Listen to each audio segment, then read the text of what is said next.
Hello, everybody, and Hello, welcome. We're D&D Boyband, a group of friends that all like to play D&D Pretty Boys because it's definitely not fantasy and it's everybody's hot, especially all the NPCs, no matter whether or not I design them like that or not. They'll also be adopted and become gay husband assassins. So we get locked outside. It's how it be. It's how it be. Who actually have been locked outside the closet. This is an original D&D campaign set in the critical role world of Exandria, taking place 10 years after the events of CR1. We started on a path to Crackhammer. We are now deep beneath the Barb Fields, investigating how to destroy the Wand of Orcus. I'm Dungeon Master Jamie, and joining me tonight are the Spice Boys. First of all, let me introduce Clued as Barnes. Get that right for the first time. Oh, yeah, that is my character. Eski as Zug. Sai as Aku. Luke unfortunately can't make it again because of Askell. However, it is his birthday, so happy birthday, Happy Luke. birthday, Luke! Happy Frankly, Yay! I can't imagine of anything you're doing that's more fun than playing D&D with us, but I know. whatever. I feel so rejected. Lauren as Roman and Erin as Hayden. So, before we begin, any announcements, Erin? It's Luke's birthday. So I have a birthday present for him, but it doesn't make sense to show it off without him being here. So I will wait until he gets back next week to show it. He has a little surprise. But yeah, same announcements as usual. We are doing an art giveaway when we hit 300 followers. The lucky winner will get a picture of their choice drawn by both Clued and myself. So if you are not a follower, please do hit that button now. And if you are, why don't you share our stream with a friend of yours who you think might enjoy it? It's always fun getting to chat to your friends about stuff. So yeah, I don't know. That's about it. Do we have any other announcements? We should do a meme showcase again at some point. God. We haven't done one in ages. Oh my god, Jen has been... More. Oh yeah. The memes have been popping off on the Discord server. Yeah. If anybody watching this is not a member of our Discord server, please do join. Jen, who recently joined our Discord, has been, as Lauren says, popping off with the most high quality memes. I swear Jen must work in social media in their day job or something, because it's just insane. They're really funny. So please go check this out. You can find them in the Boyband memes sub channel thingy in the server, so go check it out. Yeah, that's it. Back to you, Jamie. Okay. So, last we left off, you guys had discovered that some Hydra-esque creature had eaten one of your compatriots and caused you to remove all memory of them, which meant that you didn't particularly care, actually. However, it did worry you that it might happen and that there is certainly a guardian of this area. You went to the place that's been called the tomb, where it only opened some at certain times, went inside. However, the doors slammed behind you, leaving you in pretty much pitch darkness to solve 3 different riddles, one relating to animal noises, one relating to the enhanced ability spell based on the attributes of certain animals, and finally one about the cycle of life, how we all begin as nature, get eaten, those animals get eaten, but eventually they return to the soil as well. Upon that, the floor beneath you opened, dropping you down into a pit that you guys managed to pretty much successfully navigate, avoiding falling and taking any damage. However, on the way down, you encountered creatures that Roman informed you are known as Starspawn. 2 different variants, one kind of large hulking body that seems to constantly be phasing in and out of existence, kind of with its twisted arms, muscles, and like just doesn't ever quite look right and is kind of constantly shifting and moving. But the one kind of constant is its huge leering eye that you've been told to avoid, and the other one is kind of a squid-like jellyfish creature that has floated over to us and has psionically struck at the party already. Askell has managed to banish one of the creatures. However, obviously that is under the effect of that is under the concentration currently. The rest of you are doing battle with these creatures. Some of you have been blessed upon walking into this temple. Some of you did not fare quite so well. But as for that, I believe, Roman, you are first up. Oh yeah, I can't see anything on the map. Battle tunes, battle tunes. Oh, Battle tunes. Also... Right, so I'm just... can you not see? I can Is this see broken? Roman and everything is. Is yeah, everything else around in black or just Yeah, black. no that map should- underneath at all? Just I can see the map. So him in a black square. So it might be something to do with my vision settings. That's like reset or something. Okay. What does Bane do again? yeah, it's we're a- all. it's a- How long are we under the effect of Bane? How long does that last? Until I say. Forever and ever. No. I can see it now. Thank yeah. you. Okay. Cool. All right. Okay. Well, hate being first after a week of. Take your time. Business? Slow your roll. Cool. Right. 50 feet up. Yeah, Jamie just wanted to make it easy for us, really. Okay. Oh boy. Okay. So Roman was probably like freaking out a little bit. I imagine that he, on his turn now, he's kind of come back to himself. He wasn't hit again. Let's go with a spell. Sparrow. A spell. Wizard Blast. A wizard blast. Wizard blast? No. And you teleport yourself to an unoccupied space, range 90 feet. Okay. Understand. So, I would like to use Thunder Step up to this lad here. Okay. Thunder step up to. Wait. So as a reminder, this guy is 50 feet up in the air. Yeah, Oh. I have fly anyway. Will I be able to cast Thunder Step if I'm concentrating on? Yes. If I remember correctly, Aku is actually over here, right? Having attacked this and dropped to the floor. I think. Sounds familiar. Yeah, I think so. Oh yeah, you threw a spear at it, Yeah. right? Yeah, so you're actually on the floor over here. That's cool. Anyway, sorry, Roman, go on. So what's the deal with me having cast fly on myself, and then, which is concentration, and then wanting to cast Thunder Step? That's fine. As long as it's not the concentration spell, it's fine. Okay, cool. In that case, I will cast Thunder Step at, should we do it at 4th level? I'll be dirty when at 40-10.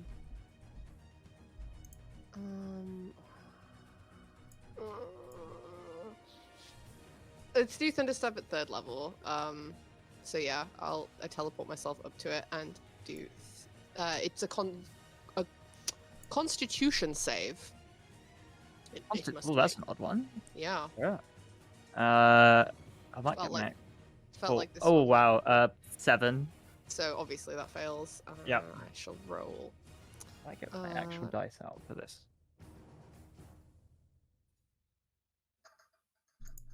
Be good. Your actual dice. Rather than rolling online.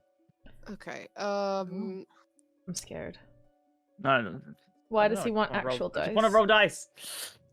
So it takes 19 thunder damage. 19 thunder damage. Okay. Yeah, And as Roman. yeah, the thunder can be heard from up to 300 feet. So as you're all kind Oh of my floating word. around trying to see it, those of you who are partially blinded just see a crackle of lightning kind of shot out and thunder booms outwards as you see this creature kind of get slammed by the energy, fall backwards, and it kind of like this weird kind of purple blood, and its head kind of pulses and pushes as if you'd actually like pushed brain matter, and then Roman like reappears and the cavern shakes and reverberates around. Okay. There's like a little bit of stones falling off the wall ever so slightly. I'm also going to use my bonus action to summon a echo next to me. Yep. And So are you up above this thing, right? yeah, you I guess on I'd the probably floor? I'll be standing on top of it. Why not? How big is this? This is a large. Make an I mean, I can athletic. fly still, so Oh, you can fly. Fuck it. Don't worry about it. yeah, Roman. like it would. I'd position myself above it, Yeah, like direct that's it like, fine. with my feet on it, probably. But I was just thought you were trying to. I didn't think you could fly, so ignore me entirely. yeah. Cool. I'm also gonna use action surge. Okay. Oh yeah. To make one additional action, and I'm going to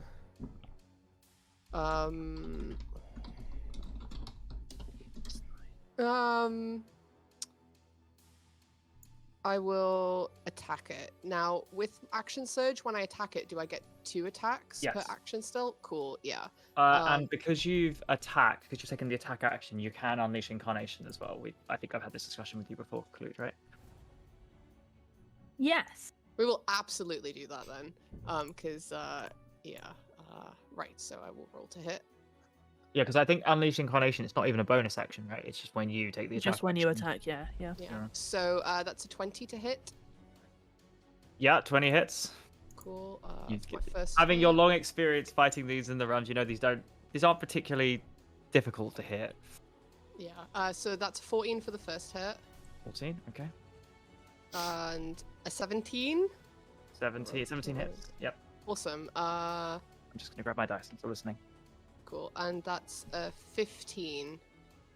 15 damage. 15 damage for the second hit. 15 And damage. then- Okay, cool. Yeah, and then I will roll for the echo as well because I absolutely will. He's going absolutely going off on one Roman right now. Poppin'. He's popping off. He puts everything up front, that's for sure. Right. So echo. Oh, that's 15. 15 hits. Oh my god, I'm so lucky. I've just been rolling terribly. Come on, pop off, King. No, you did not pop off. That's 10. I rolled a 1 damage. Okay, that's fine. That's 10 damage. However, those of you who were close to Roman when you kind of came down here, you saw the initial like psychic strike hit Roman, and the tattoo just flared. And if those of you who could be able to see his eyes saw that there's like a hint of ghost madness in there, and the sun's a step boom, and you just see Roman and his echo slashing away at this creature fervently, madly, black blood flying all over him. Roman looks Foaming mad. at the mouth. Yeah. I'm somebody else who's probably a bit angry. So, Oh yeah. has Zog got fly? I Pop think- off, No. King. No, he does not. Zog immediately remarks at the creature 50 feet above me, like, Oh, why do they always fly? Did you minus D4 from all of those rolls? Fuck, So I'm I think sorry. the only one it's relevant for is the 15. If you could roll the minus D4 for that beat. Yeah, of course. Its sorry, AC's 13, so a D4. Oh, So that's do you quite friendly. That's quite a kosher AC. last hit didn't hit. That Can was I a- get, that's fine. The echo's not quite as mad. The echo is a more tranquil version of Rome. Mm, Can I get a refresher on? Because there's a note saying, "Don't look in their eyes. More dangerous in close combat." Who called that out? Roman, I believe, having experienced and fought these before. Yeah. Okay, all right. Well, if that's the case, then Zug charges the one not to be engaged in close combat. I A think it's- reminder that this is flying currently. No, 50 feet no. away. The one to the left. I can see the one to the left. Cause Oh, you fly like this, right? Yeah. Which I think is Okay. 40. Can I get in range? Yes. I feel like I can. Alright. Yeah. For some reason I can't move my character. Oh yeah, because I'm not collecting. Alright, yeah. So he just, it's like just charges up on this thing and Cool. goes Could for you a make juicy a hit. wisdom saving throw as you run towards this creature? Oh no. Oh, Oh, no. Zug, known for his great wisdom. Please don't get turned against our party. Tactical decisions, Summoner. Is indomitable after you fail a throw, or is it? It's when you fail. Yeah, Yeah. So when I you think fail. you can Wait, choose do to you reroll have it. Bardic? I just rolled 7. Oh wait, do I have Bardic? I I'm have pretty no sure I idea. gave you Bardic last thingy. I gave one to Asker and one to you, I think. Because you were in the middle of Okay, the pit. so hold on. Alright, yeah. So I rolled the first roll was a 7, which is probably a fail. Okay. Is that a fail? That is a fail. Okay, well I'm gonna roll.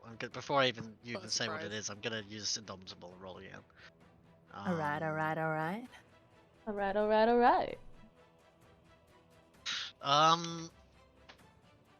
I'm not dealing with this. I'm gonna use a lucky dice. Oh shit! I'm not. Come on, I got. Okay, all right. 14 is the 14 is, highest. Like, 14 is a success. Yeah, as you like run forward at this thing, a combination of your will and your like. shit, luck. Zug is lucky. Zug doesn't feel lucky, but he is, as the creature's eyes leer down and become all-encompassing. But at the last minute, you look round just as you hear from Roman's like sword, and the thunder distracts you enough to pull you away. And as you look back at the creature, you remember not to look at its eyes. You do have disadvantage on all attacks against this creature, though. As you kind of get close to it, you realize even though its large hulking form, it seems to be phasing in and out and shifting ever so slightly, constantly.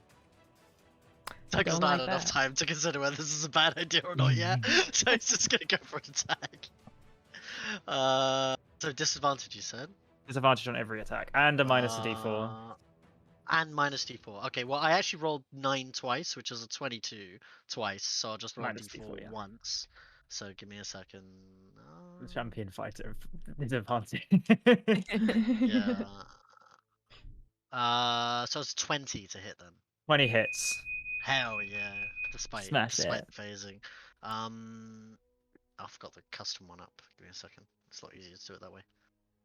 Actually, it's not. It's fine. So first hit is a 18 plus. So you need d8. The fuck is the? I don't know why I'm doing this on roll 20. I'm doing this on roll 20. Oh, I have to ask. Cold damage and slashing damage. Is it resistance in any way? No. Okay, You're all cool. good. Alright, in that case, it's 18 plus 7 plus let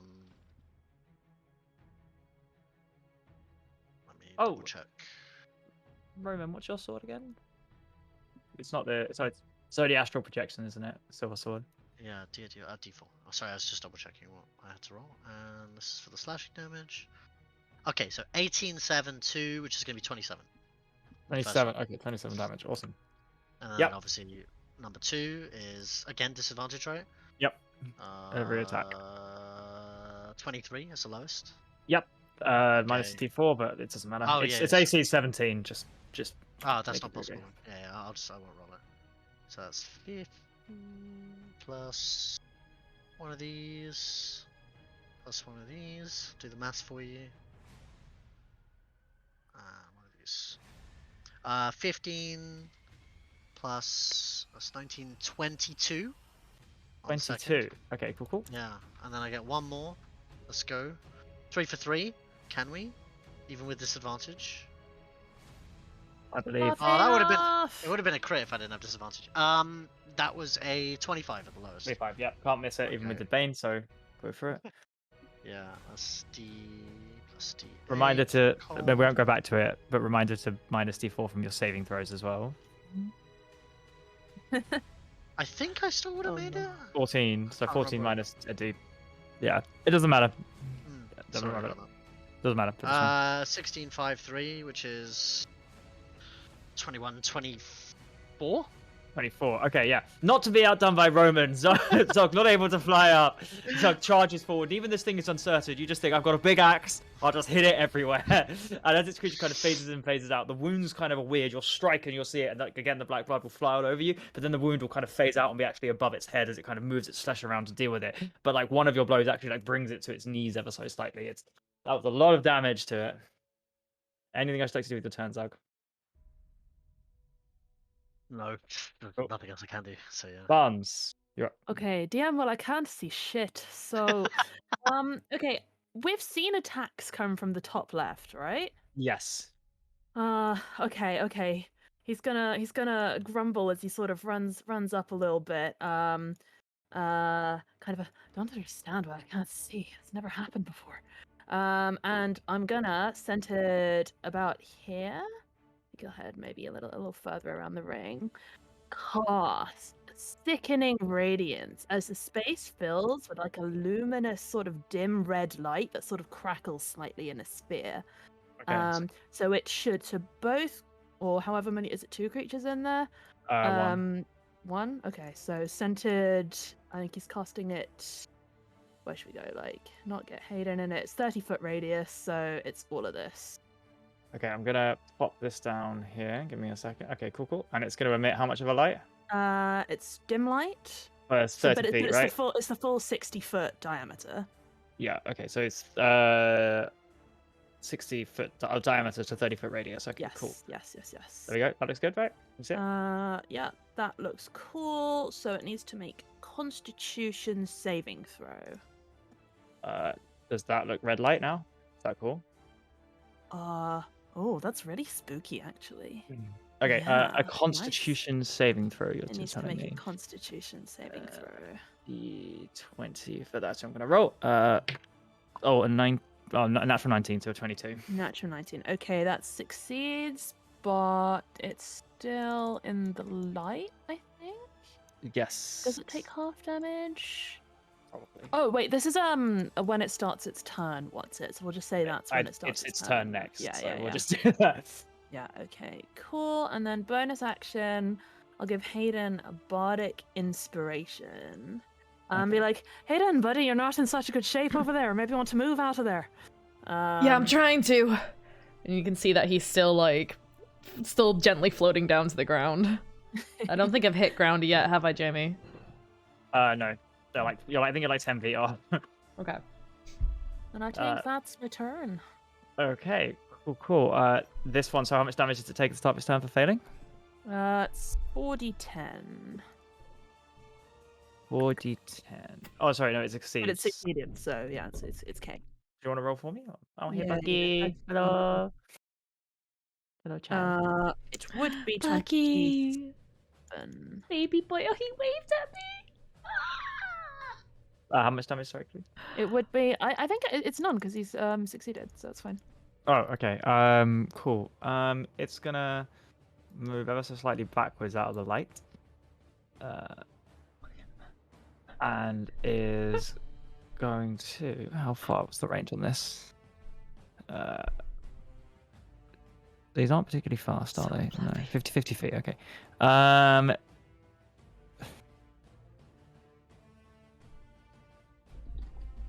Could you make a intelligence saving throw for me, Barnes?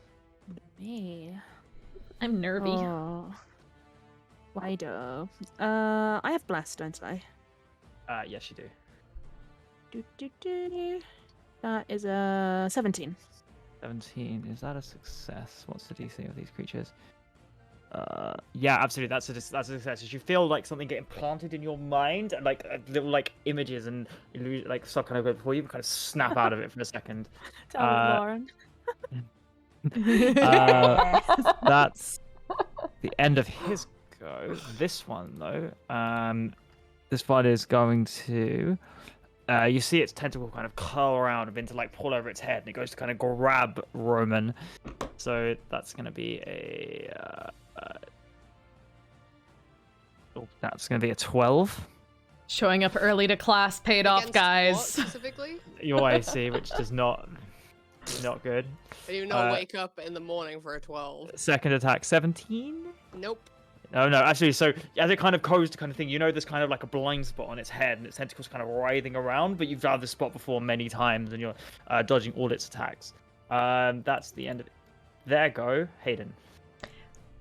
Okay. How do I get to the ground? Have I got any control over this featherfall slow float down? I think featherfall just goes.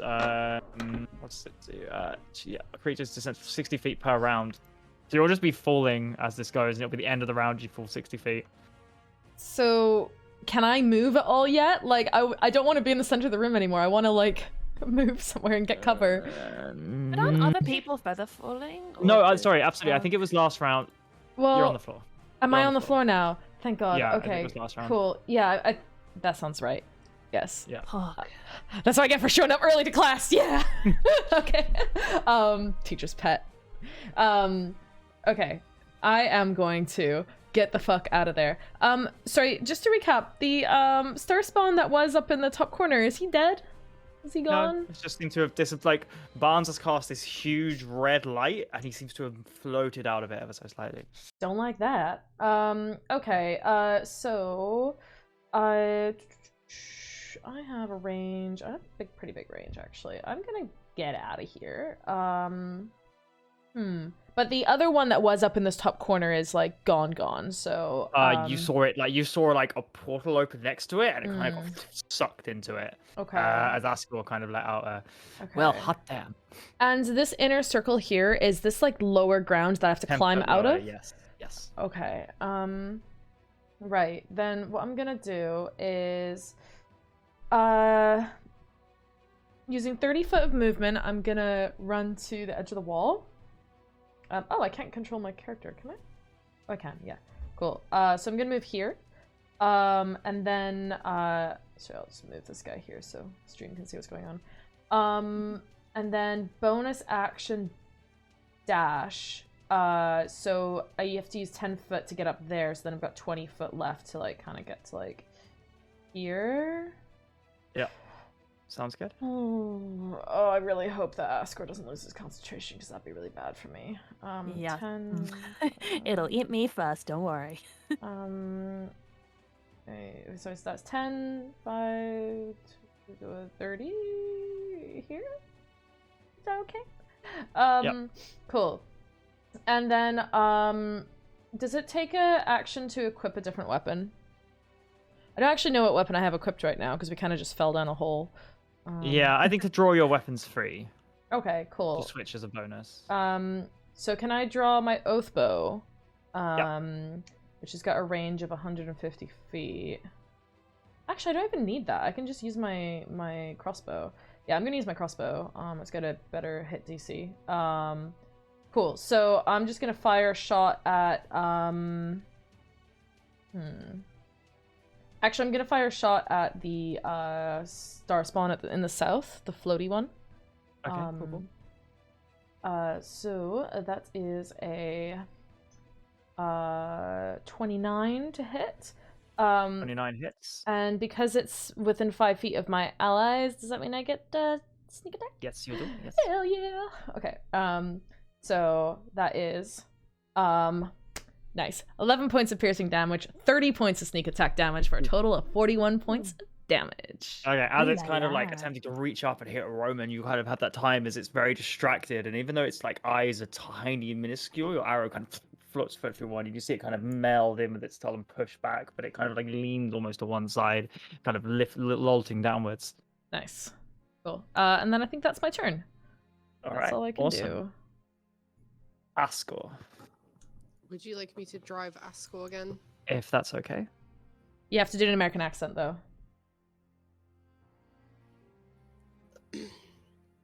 Okay. Well, I honestly don't see what all this fuss is about. And he's just gonna confidently I drew a big green line. Sorry, I didn't mean to do that. I don't mean. Thank you. This is the best. Confidently stride. Whizzle. He's gonna confidently pizzle all the way right here. Oh, 30 no. feet. Starts pissing. the- 30 feet, right to the center. All right. And can you tell me what he sees when he arrives? Because I can only see what. I Roland sees. will say he can probably see both creatures from there. The Okay. outlines of them at least. Thank you, Campbell. Cool. Well, his trick worked perfectly last time, so I assume he sees no reason why it wouldn't work a second time. And he says, "Zug, what are you doing? Wasting your time." concentration spell. Oh no! Oh, I thought when it. No, so he needs to concentrate it to 10 rounds for the creature to disappear. Okay. Right. In that case, let me have a look at Ascor spell. Sorry, Luke. A non-concentration spell. I mean, he has fireball. Like, what more do you need? Well, that'll hit you, you nugget. Not if you put it in the right place. The top left one's pretty safe. Not I that we don't know can if you see can him. reach that. But... Yeah, it's too far away. Okay, guys, I'm just gonna say, trying to find a non-concentration spell from Ascor. Yes, fingers of Lightning frost, bolt? I think. Okay, or so like Jamie, ray of can frost. I use this spell? I'm just gonna paste it, type it to you, because I don't want to like bust out Ascor's like special stuff. Yep. Does he have that spell? I mean, it's in the list, bro. Yeah, then he's got it. Okay. I might. Oh God, I don't know how to play Ascor. Well then, let's try this one for size. And having, I guess, seen it be used on the party, he uses Disintegrate on the big boy. Oh, all right. What saving throw is that? Disintegrate is a dexterity saving throw. Yeah, this thing's incredibly dexterous. 6. Okay, that's full damage, whatever it is. Are you kidding? No, that's like 80 damage, isn't it? Well, we'll find out. Hold on, why won't it cast?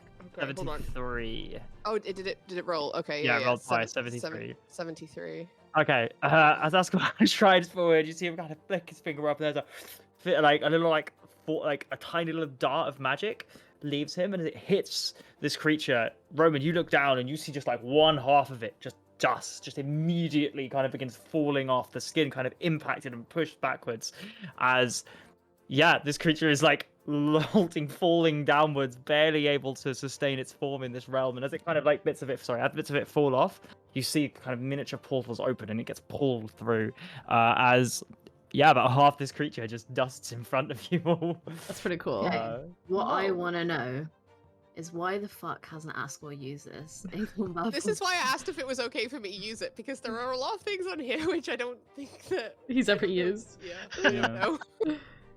Cool. Might Is be a reason that for the end of that. Ascor's go?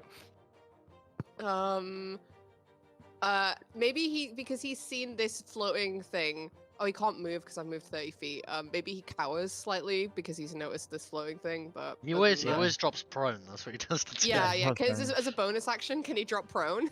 Yeah. Great Scott! What is that thing? Okay. It's this creature's go. Oh no, it's not. This is a banished creature's go. Nothing. It is Aku's go now. Alright, so we said last session that I can throw my spear 60 feet with disadvantage. Yes. 20 feet. No, up to 20. None. Oh, to 60 is disadvantage. Alright, but the thing is I have abjure enemy on this doodad. So does that mean that I just roll straight? Or- Yes, if it gives you advantage, yes. Cool. Alright, well, Aku is gonna yeet his spear into the monster.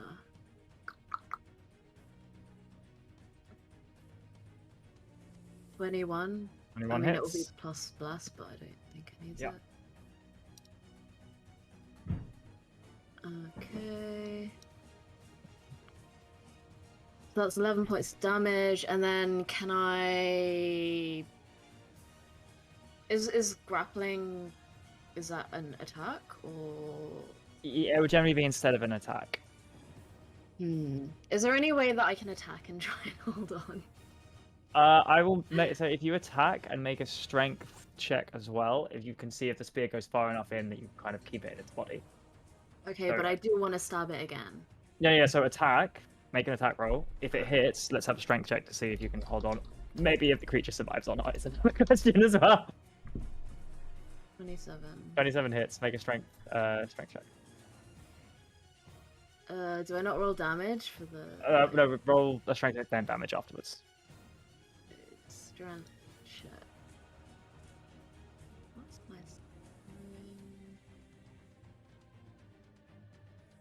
Three. 13. Do I get 1d4 on that, or is it Yep, only... you do on that. Yep.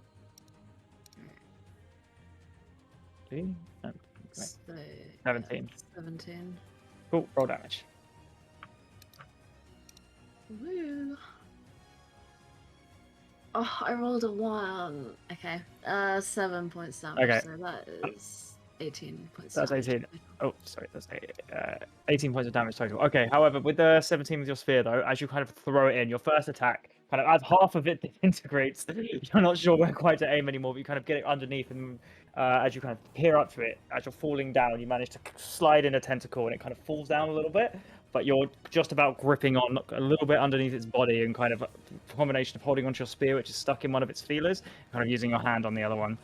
However, from being in physical contact with this creature, you do take 3 points of psychic damage. Oh, it's fine. Hooray! Not too bad.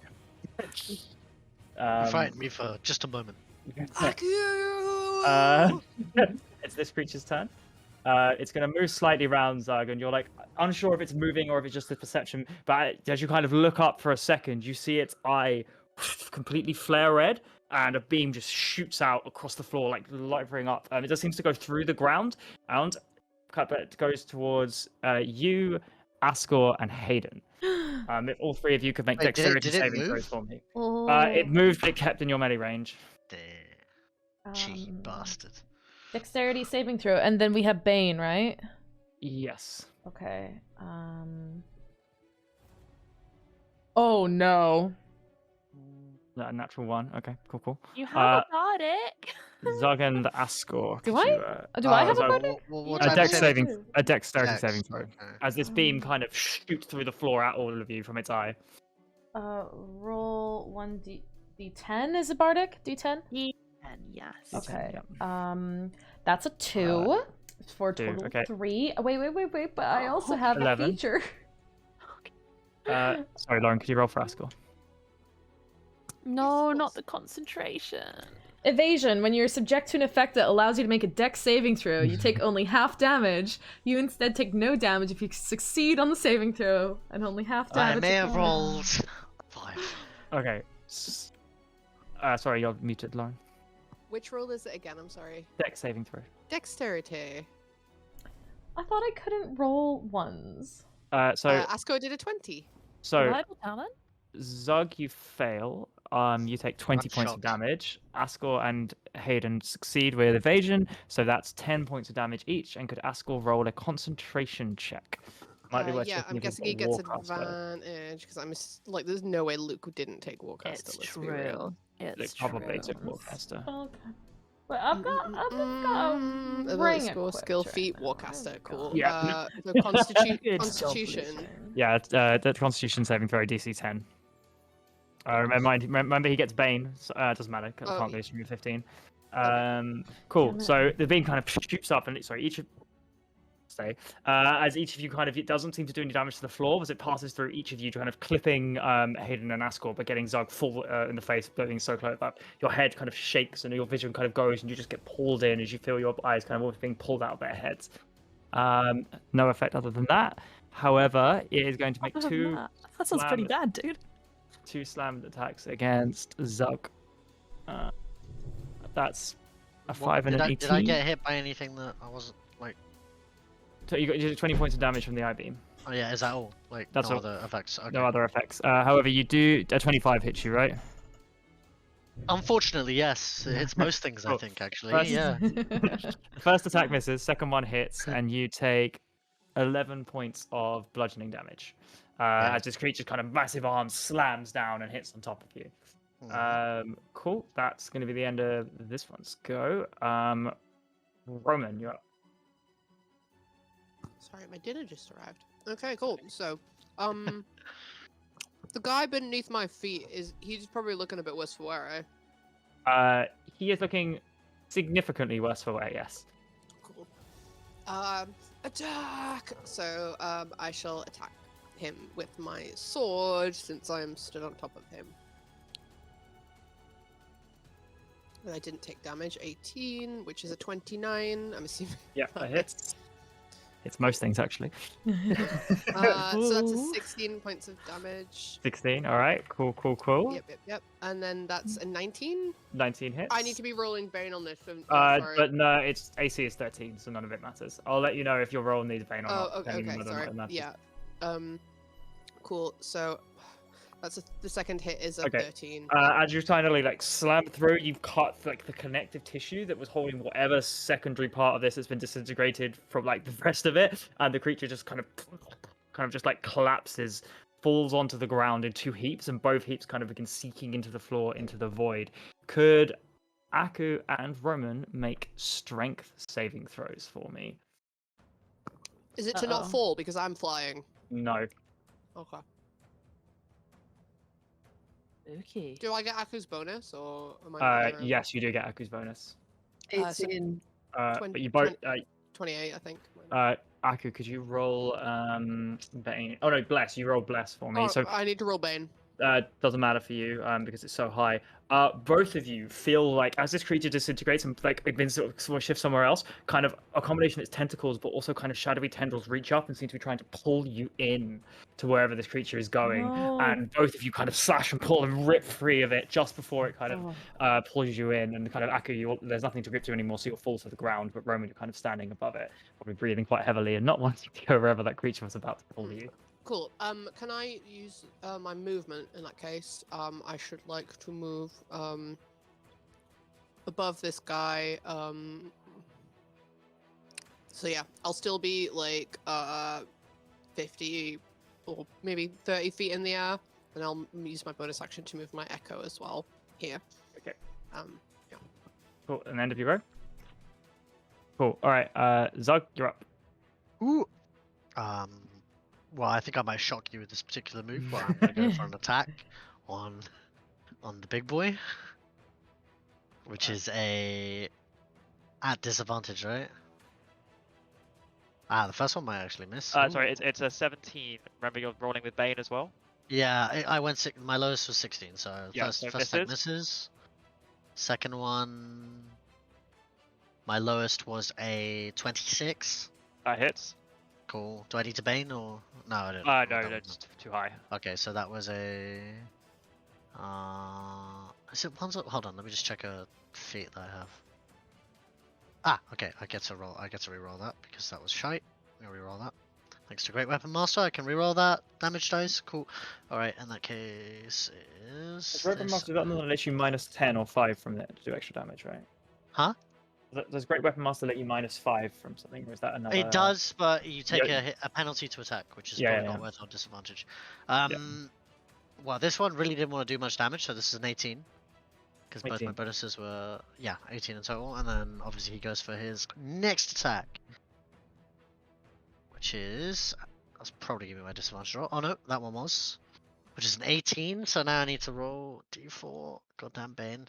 If there's more than one, I rolled a 4. Okay. So that's kind of the weird queasiness feeling that you had during this thing. Your first attack is kind of just completely off base as this creature shifts out of the thing, and you'll notice as you're attacking it, there's less of it, which means you're not entirely sure it is. You can't just do the strategy of hitting everything. Second one, though, blow right to the chest. You feel whatever. It feels like bones and sinew crack, but they're in odd places. It's not like central. It's kind of shattering outwards. And your third attack, again, just the shifting of it's confusing, and you're feeling quite off this entire time you've been down here.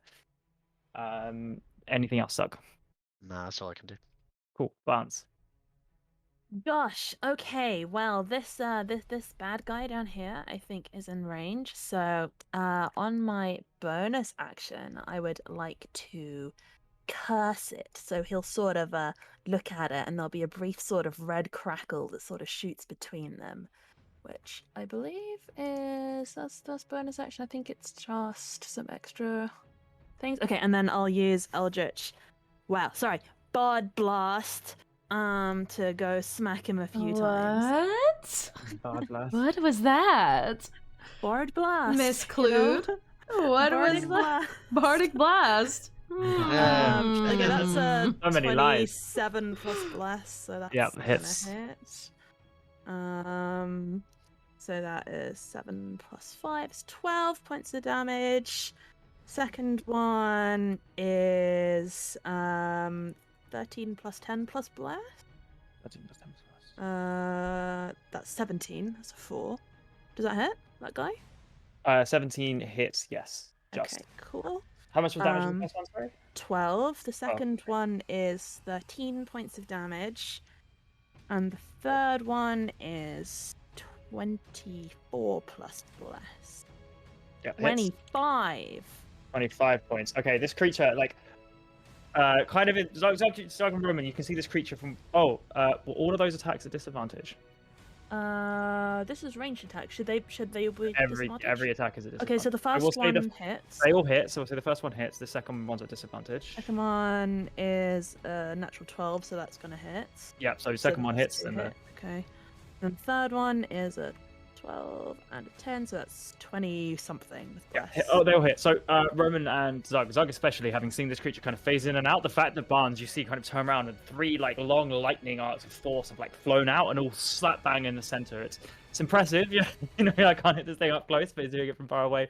And the energy kind of pulses it in each direction, and it kind of falls to its knees and kind of barely seems able to stand. This creature. Did you take damage from? Oh, that's actually plus an extra 12 damage from the curse.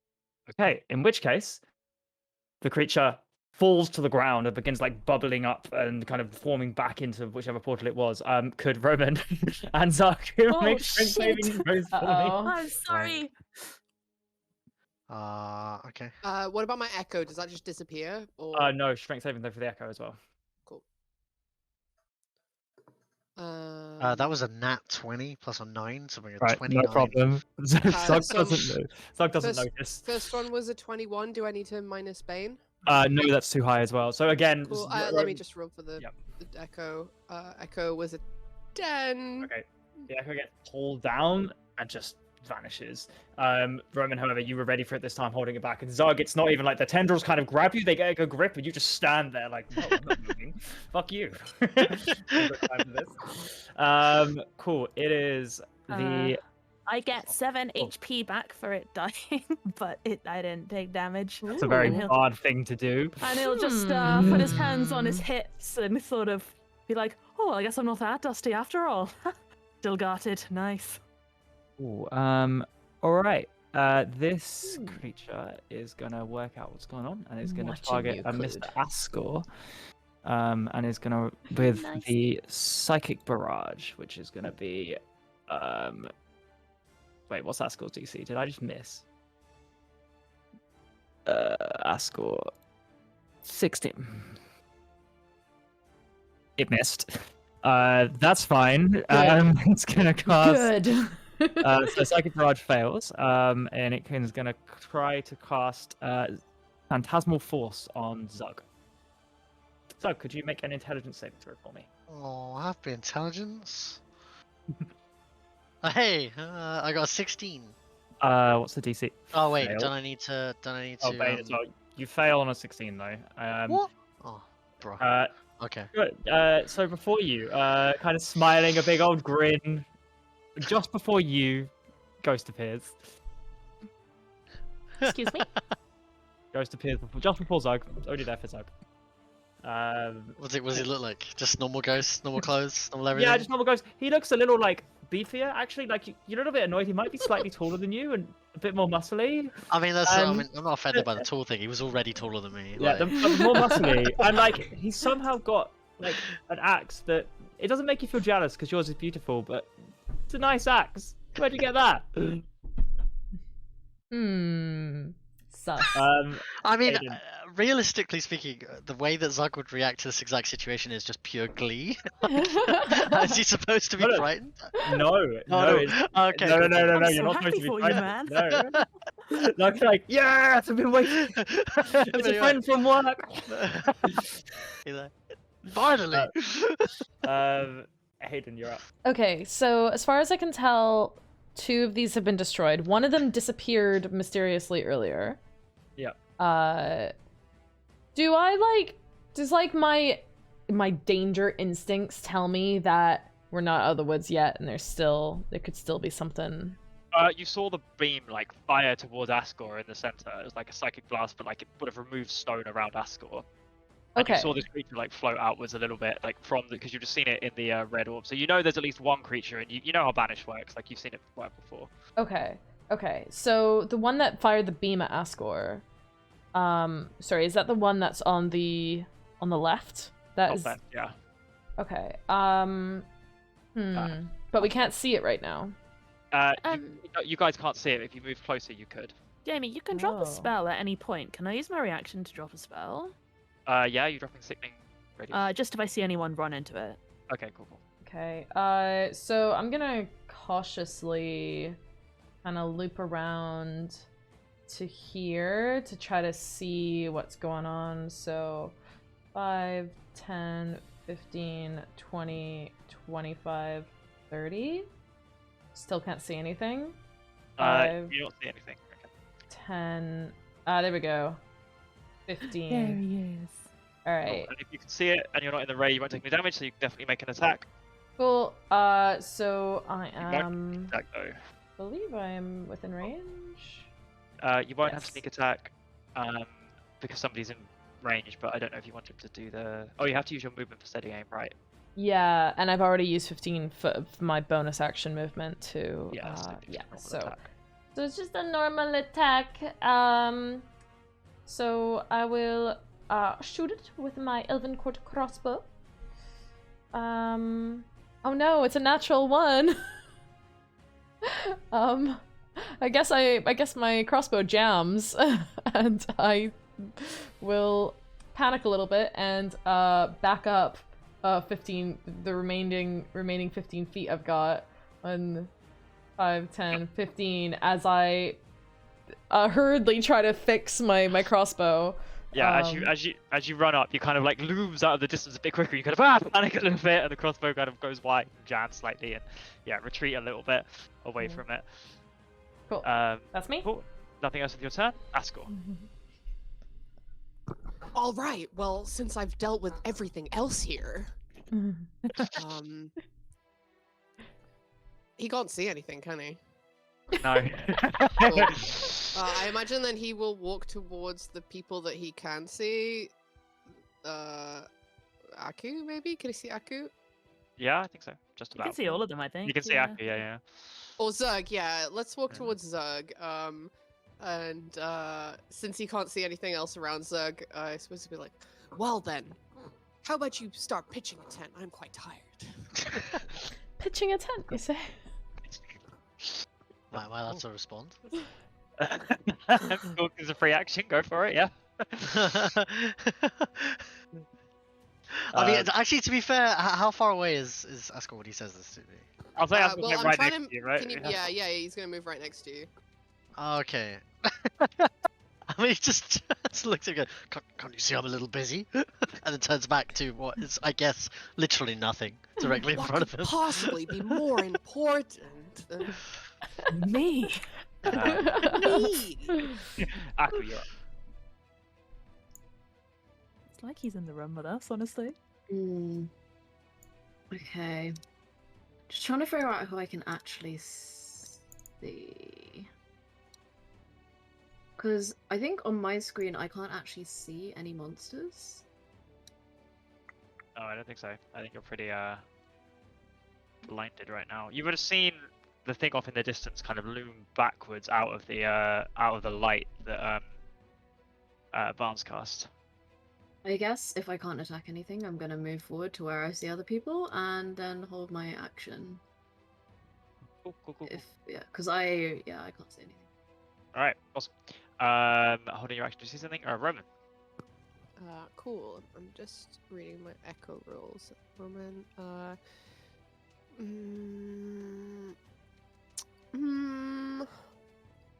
Because I can see that thing on the edge of my vision, and it is a bad thing, and we want to get rid of the bad things. So I'll is flying the same speed as running? I think it's 30 feet with the fly spell. So yeah, same for me Yeah. anyway. Okay. Oh boy. I mean, first thing I'll do is fly 30 feet to here. Which I can do. I can actually move my own icon. Weird that, isn't it? And this needs to be deleted because he's not here anymore. Oh, there he is, big boy. These things are pretty. Are you walking into the red light there? Should I delete that? Yeah, if he's moving into the space, I'll kill it. Oh, sorry, I could not see whether I was in it or not because it was like such a gentle. Oh no, it's fine. I mean, phase. it's not going to hit anything anyway. can It's just just- cool ambient light. It's like a lava lamp. Think of it as a lava And lamp. it does for the rest of damage, the eh? day. If you walk in. If you you walk start into your it. turn and it'll walk into it, I think. Yes. Right, yeah. Okay, well in that case I'll just not walk into it then. I might turn it to bright light for 30 feet just so it's easier. Ah! Holy. Better. Oh, that's better. Yeah, exactly. I can see the tail end of it. Oh, that's Nice, nice, cool. nice. Yeah. Exciting. Better. Okay, cool. And then hold on a minute. Let me just measure this with my tape measure. 30 feet, and then we could get another 30 feet right on. Oh, I mean, that thing's Fine. portrait is rather in the light, I must say.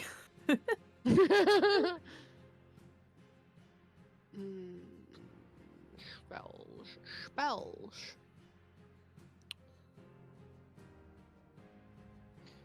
In Roman's experience, Jamie, Yes.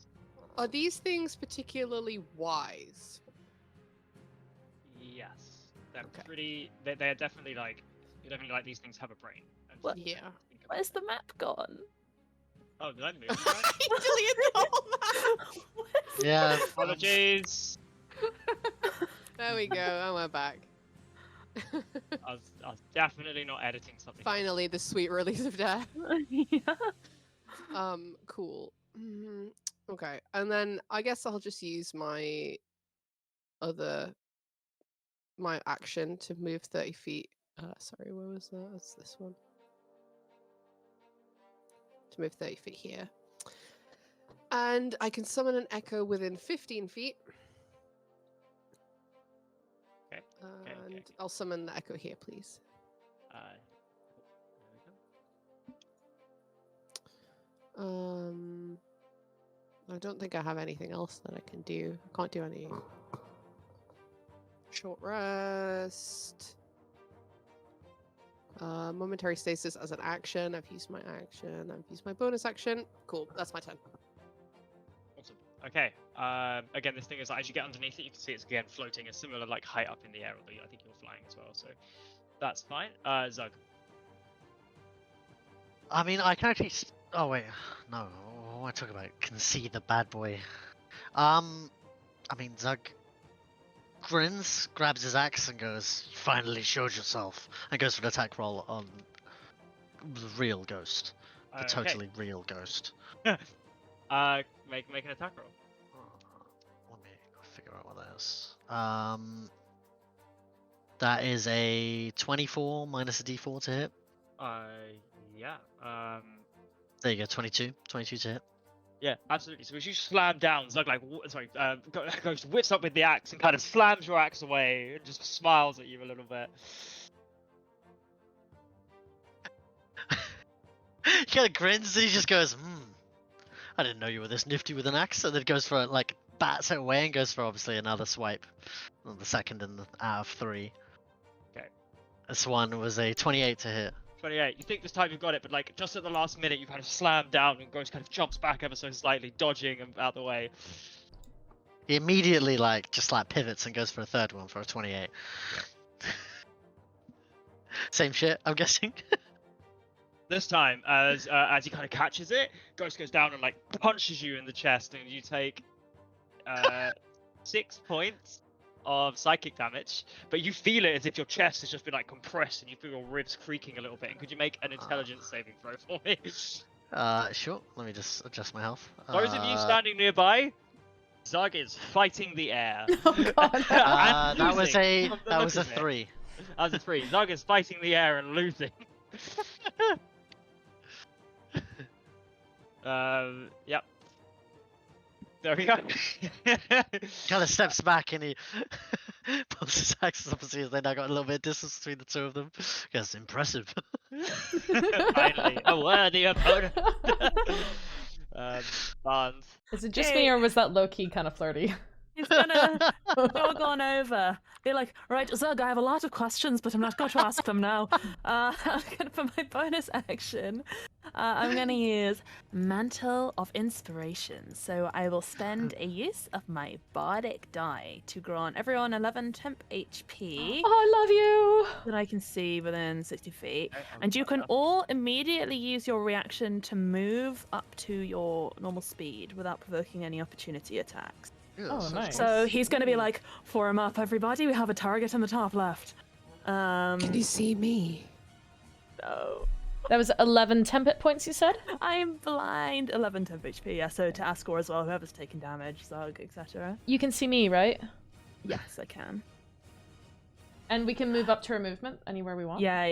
So you can, Zug doesn't make any attempt to move. Instead, he just stares into the air in front of him and says, I'll keep this one busy. You go take care of the big one. Oh no, he's lost his mind. So I'm just gonna Bardic Blast the guy. Are these still at disadvantage?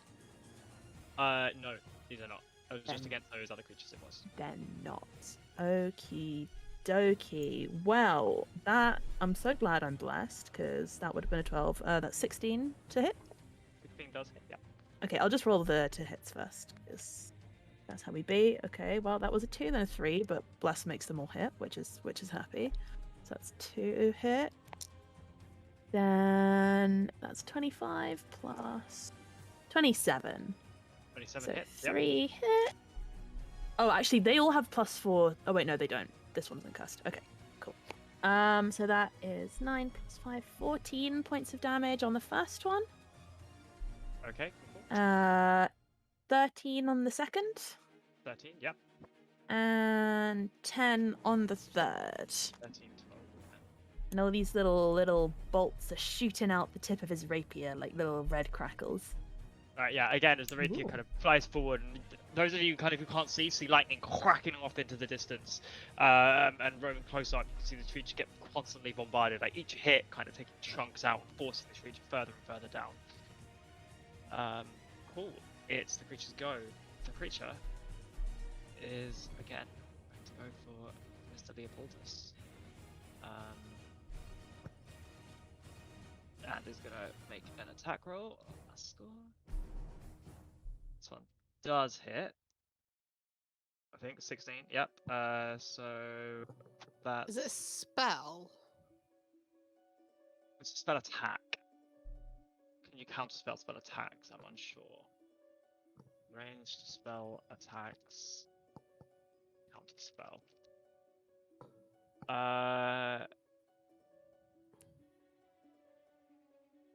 Oh no.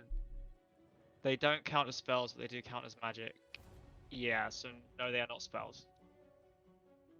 Counterspell for spells amongst Radiant Sunbolt isn't a spell. That's not the answer to the question, actually. No, they're magical attacks, not spells. Okay. Cool. Ascor takes 4d12.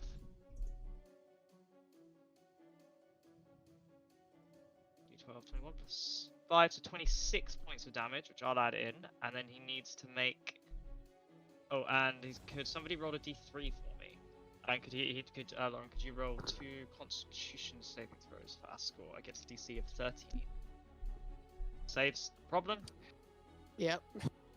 Wait, does he get a +7 to con? Oh, he does. Yeah, absolutely, he does. And yeah, d3 for me. Jamie, you keep cutting out a little Yeah, bit. you're a sorry, little sorry. tinny. Oh, I'm using the wrong I've done mic. it. I did. Oh. Oh, I typed it in, but it didn't come out. Oh, it's a 1. Yeah, you're double Whoops. miking. Right, yeah, sorry. So it came out as a 1. Right, okay. As this hits Ascor, the rest of you kind of feel as if you're like you just received a punch to the back of the head. It's like a concussion. And each of you around Ascor, so Aku, Zug, and Ascor, could you make strength saving throws for me?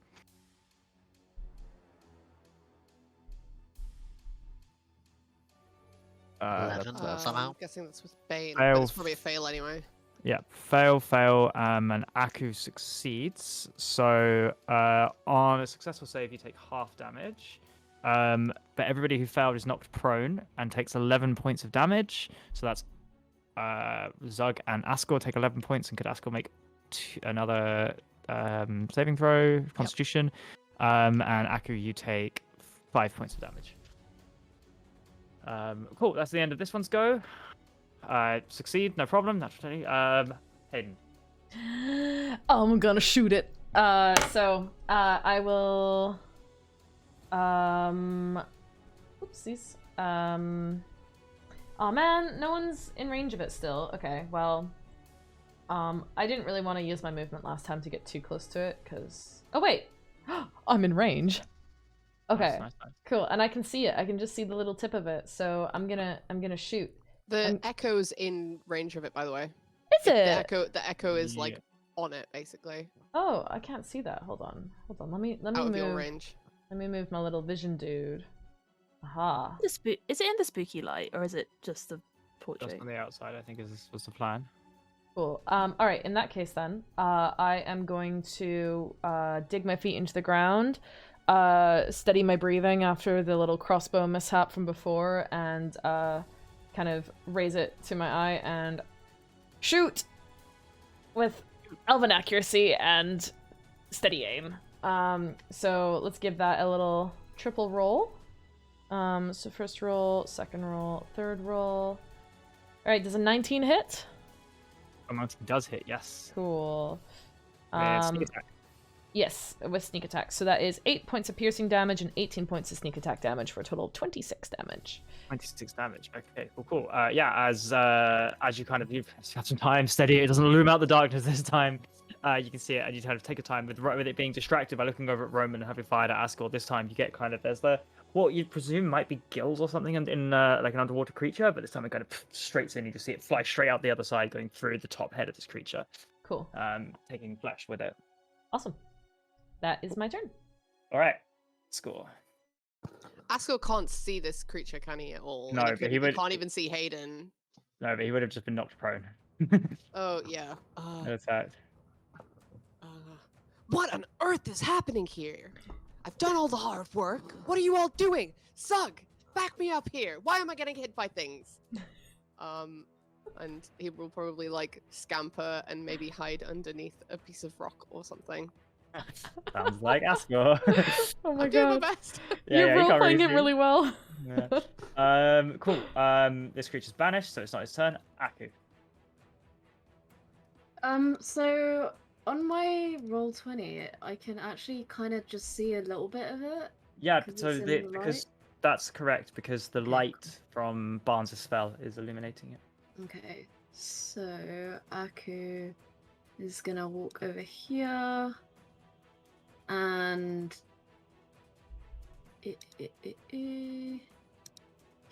is going to hold up his spear and cast Power Blast, and out of his spear, a huge beam of divine energy is gonna spark out in 100-foot line at that monster.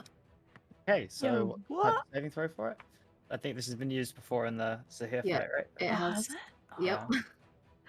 Yeah. 15 Constitution saving throw. DC 15. On. Okay.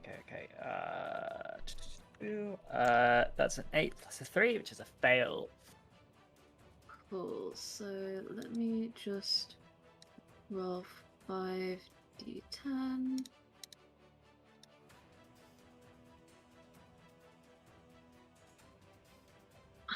Wait.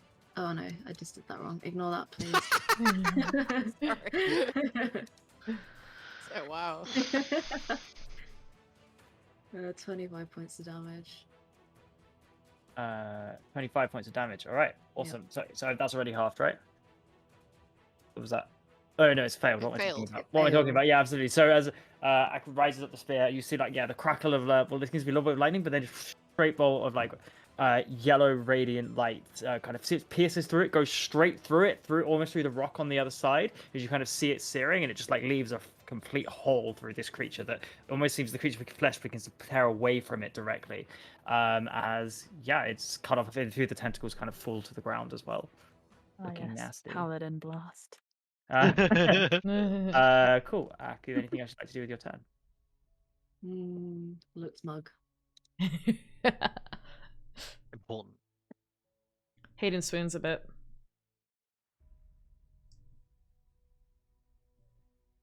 Not your turn yet. No. It's a reaction. Roman. You can't smug unless it's your turn. Cool. Let's close the distance and just attack it. I think that's all I can do. I only have one bonus action move, and that's missed. Oh, Shadowblade's a bonus action. What can we do? Weave together charge the shard. It causes simple minimum for 2d8. I think my weapon's better than Shadowblade, so let's not do that. I shall attack then. In that case. Yeah, Roman would know that this creature is immune to psychic damage and wouldn't use Shadowblade on it anyway.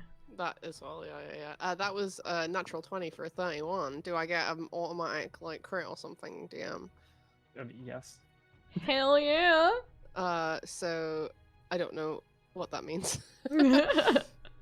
That's 31 points of damage. No, click for roll damage. Yeah. Hold on. No. So how does crits work when you attack stuff with weapons? Sorry. So either you can double the dice rolls, or you can roll the dice twice. If that makes sense. I'm pretty sure we've always done it doubling dice rolls. Though. Yeah.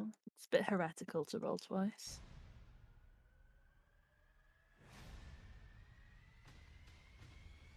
So that's 13 doubled.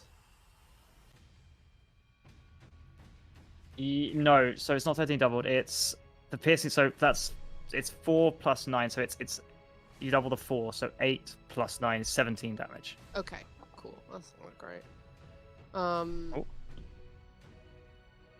Okay. And then my second attack is a 15 to hit. I'm guessing that we're getting in Bane territory now. Yeah, what is it? 50? Yes, you will need to do that. Yep. That's an 11. No, misses. Oh, That attack. So as your first one, kind of you get again, kind of completely overwrought. What are these creatures doing in this dimension? You see more than enough of them. You kind of plunge a sword straight into its eye as it kind of extracted by Hayden and Aku's blast, and kind of use it to rip out to the side. However, as you kind of combat for the second one, it's like all these impacts have caused it to shift down unexpectedly, and you kind of whiff into the air. He's absolutely livid, guys. He's so angry. Cool. He's lost his mind, you want to say? Zug. Do I do the attack rolls or the intelligence check? You can do the first? intelligence check first if you want. You can use your, Yeah, you can basically get advantage on the intelligence check by using your action to try to investigate what's going on. How would I contextualize that? I mean, upon realizing that no one seems to give a shit that Ghost is here, I guess. That he's ripped. Yeah, that he's ripped. He goes for what is it? An int save or no? Sorry, not save. Just a random int check. What am I rolling? It's just it's investigation check. An investigation check. Oh, okay. Yeah. It's good that I have +0 on that too. All right. Well, I rolled a flat 2, so yeah, I figured nothing out. Cool. Goes for another bunch of attacks. And if you get you can roll it at the end. So you use your action to try to investigate, and then you get a saving throw at the end as well. So then an intelligence saving throw, Okay. which you should get Aku's bonus for. No, Aku's run off. No, he's run off. That's a 14. Wait, is Phantasmal Force? This is concentration, isn't it? Boy. Yeah. All right. Cool. So it took 25 points of damage. So it took 29 something from Hayden. Excuse me? That's pale. We'll go back because Zug Ghost has just vanished before you. It's the start of your turn. Phantasmal Force has failed. Like it just vanished, like fell into dust as an illusion. Ah. Coward! Yells. He's still convinced that he was here. Yeah, it literally completely failed every intelligence check. So yeah, absolutely convinced he was real. Up until the last moment. I love so Zerg. I guess he takes that time to just move as far as I can towards the far one. Yep. Which I can move 30 feet, right? Yeah, because I've got action surge, so it's gonna have to be 30 feet. Alright, he just starts running towards this one that he sees Roman with, as far as he can go in one turn. I already... Yeah, wait, no, because that didn't happen, right? The investigation. No. check, You've got your action. You've got everything back. It's just the start of your turn. So it's like I can move 30 feet, right? If I just use all my actions to move, that's as far as I can go. Yeah. Cool. Yeah. Alright, yep, that's as far as I go. Yeah, I'm gonna drop the red light if Zug is running into it. All right. Can't you use your action to run? Am I? If he moves into it, though, he takes Okay. damage immediately. No, but as in like I'd be watching and not having it up while people be running Yeah. through. Alright. So, yeah, no, I think I only can go this far. Oh, cool. All right then. Barnes. Right, okay, so I now can't see stuff again. But he remembers where it is, so I guess he's just gonna try run in that direction. We just make it to the edge of a tentacle? I mean, can I like still That's okay. You can. blast him? That's fine. It's a big creature. It's Bardic fine. blast him? Bardic blast. We can Bardic Bardic blast. blast him. Alright, we're gonna Bardic blast. Bardic that blast! is a 15 to hit, which I do believe does. That's gonna be a 22. And then 22 that hit. one is 31. So they all hit. So that's 7 points of damage, then 14 points of damage, then 11 points of damage. Yep. Cool. 11. Wait, what was the second one? Oh man, 14? 14. Okay, cool. 7, 14, 11. Cool. Okay, yeah. Even though it's just on your edge and you're not entirely you can't see the effect these shots are having. It's kind of vanishing into the darkness outside your vision. But Roman, you can see as each blast kind of slams into it, pushing it against the wall, and it kind of is like each time it kind of it's slow off ever so slightly through, and it gets slammed back. Does the Eldritch Blast itself have like a familiar kind of like energy behind it, or is this just like bard power, generic bard power? I mean, it's a crackle of like force energy. It's not black, it's red, but it's not too dissimilar. It's reskinned. It's a chroma. Anything else you'd like to do? It's okay. I'm just checking out my bonus actions. No,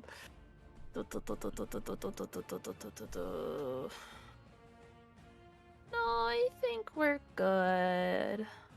We're good, yeah. Alright, it is going to turn and make our ranged spell attacks. I think this is a disadvantage against Roman. Yeah, I can certainly try. A 15 What do you think, Shamey? fails. Cool, that's the end of its go. None of the artillery is happening today. Ascor. Ascor, 7 turns left on Ascor just going to hide, cover. Lauren? Yeah, of course. Asco is gonna. Yep. Zug, what are you doing? Protect me! Hayden. And while he says that, he's already just sprint off. Cool. Hayden is going to fire at the thingamabobber once again. The star spawn. Using steady aim. I'm gonna fire. Let's roll 3 times. Let's see if we get a cheeky wee crit. We do not. 16 hits though, so that will be 10 points of piercing damage and 22 points of sneak attack damage for a total of 32. 32. Okay. As this creature's been repeatedly hit in the side, blasted by Aku, assaulted a little bit Roman, I think once combat and Barnes has hit it. No, I'm going to delete Ghost. Why is Ghost still there?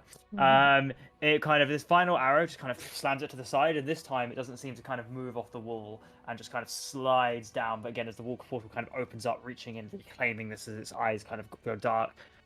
Roman, could you and your Echo again make a strength saving throw? Oh, I'm sorry. Okay,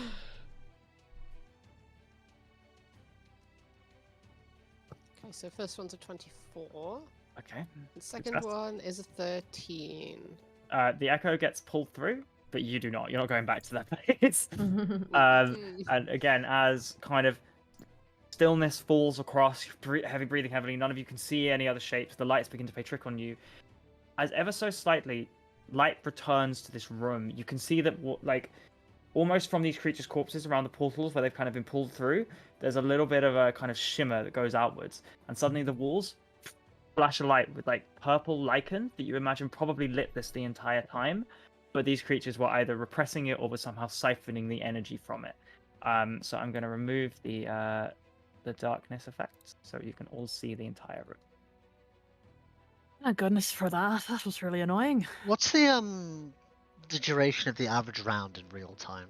6 seconds. 6 seconds. Mhm. Okay, so how quickly would this thing have like vanished into the ether? Probably around pretty quickly. And who was the last person's turn? It was.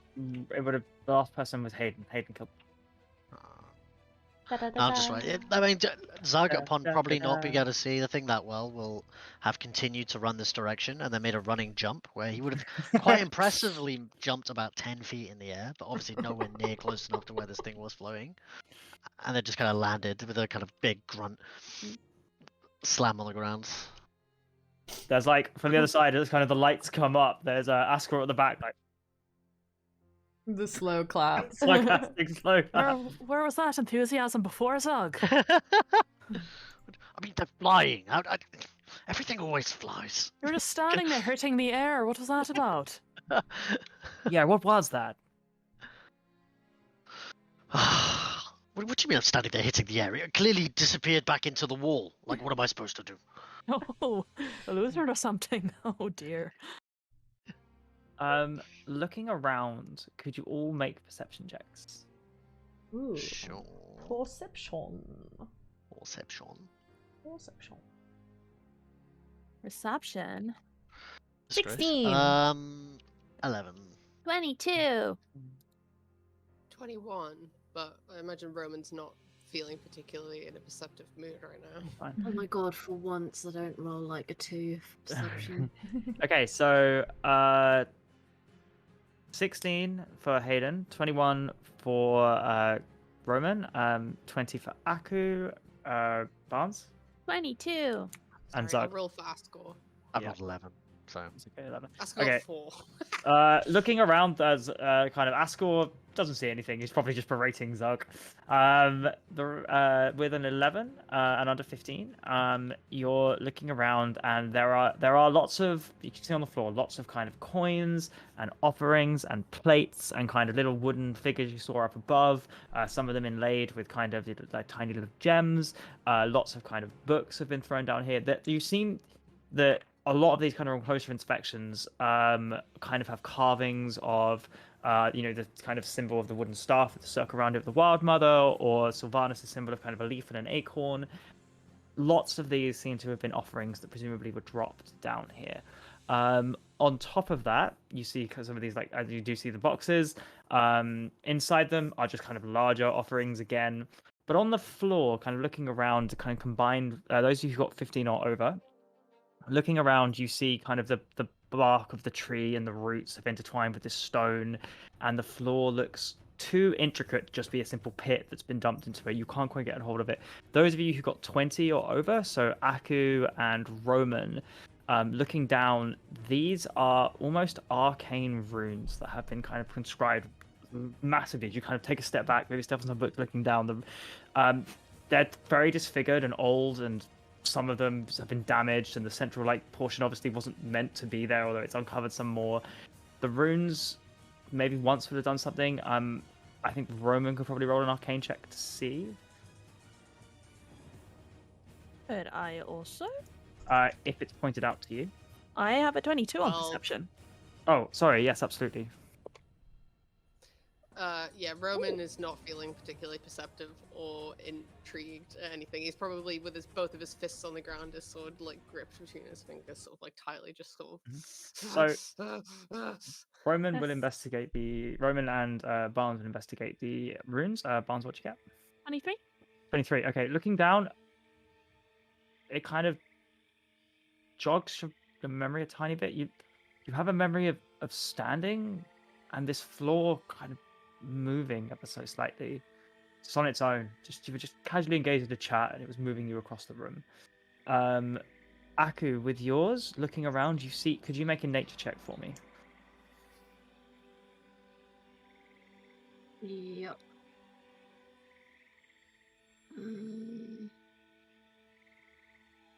13.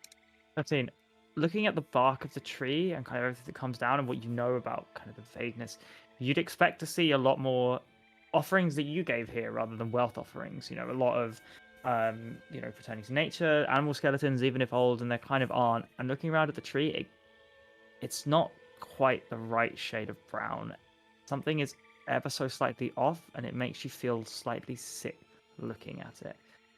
I'm aware of the time. So with those two things in mind, the runes drawn on the floor and the bark of the tree kind of looking a bit off to Aku, the combat over, we shall take a quick break and we will be back at, let's say 10 to 9. 10 to Slightly 9. longer. 10 to 10 to 9. That works. Oh! Cool. Alright guys, thanks for watching. Alright, See you in thanks a a lot. bit. See you soon. Hello everybody, welcome back. So, D&D Boyband, you have defeated the Starspawn. Roman Yay. looks a little unhinged. But the rest of you, noticing the floor, looking around, kind of notice there's kind of two entrances out of this. One, there's like a vague light, like lichen is kind of lighting the inside of this, and it kind of be going off to one direction. The other one is there is a stone door that's kind of been embedded with the bark that's kind of trusted away to the east. So there's one exit to the northwest and one to the east. You don't know if you'll be able to open the one to the east, but those are your two options. D&D Boyband, back to you. So I guess Barnes is staring down at the ruins, muttering, and he'll just kind of quietly say, I can't remember the word. You know what I'm thinking of here? Sort of like a travelator. Televate? It moves, I think, this thing. You know what I mean? What's a The floor travelator? moves. Like a moving bit of ground. The magic makes it go places. You stand on it to have a Like chat. an earthquake. No, like the floor, like Don't you have this? Like a carriage. Well, this is one. Sort of. Like, yeah, you can call it that, like a carriage, but the carriage is the ground, and there are no horses, or the magic is the horses. But it Huh? doesn't seem to have any power at the moment, so maybe we need to find the switch or something. I have no idea what you're talking about. Ground move, we go with it. Cool. Ground moves. Ground move, yeah, that's right. That's right. Just stands, kind of braces himself. Eski, your microphone's really quiet. Oh, sorry, it's probably miles away from my There we mouth. go. Yeah. What did you say? Sorry, Zug? He said, surprise, he goes, the ground moves, and he just kind of like braces himself, like stands as if he's expecting an earthquake. Bounce is just gonna grin at him and say, "Oh yes, any time now." And he's gonna leave it hanging and turn away.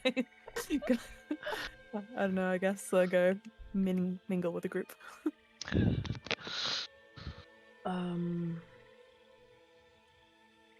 So hold on, Jamie, there are 2 routes out of this room, you said? Yes, there's one to the east, which is kind of like a door, which seems to be like sealed shut, kind of with a combination of bark and stone, and looks a bit ruined. And one to the, you can kind of see the entrance to a tunnel up to the north. East. Up So it's to the northwest. northeast. Okay. Hayden's gonna kind of glance down at all the offerings that are on the floor, and kind of look at them for a minute, and then be like, "It would be bad juju to take some of this, wouldn't it?" Why?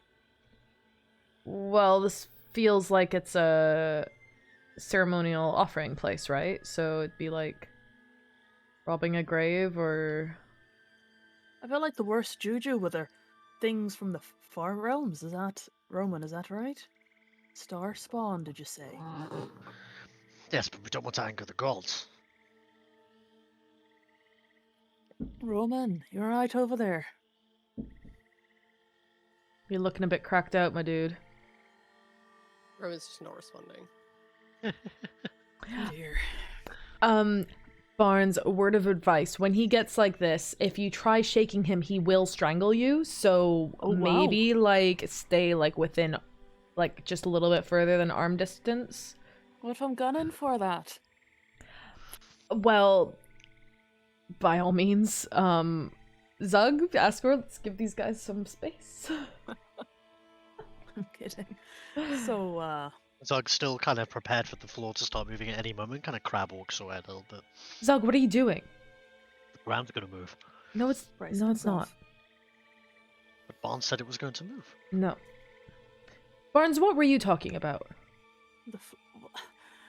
It's hard to explain. This is like a conveyor sort of situation. Like this bit. I don't know if it's the bit in the middle or something. The whole thing we could stand on it and it could sort of fly somewhere, go up or down.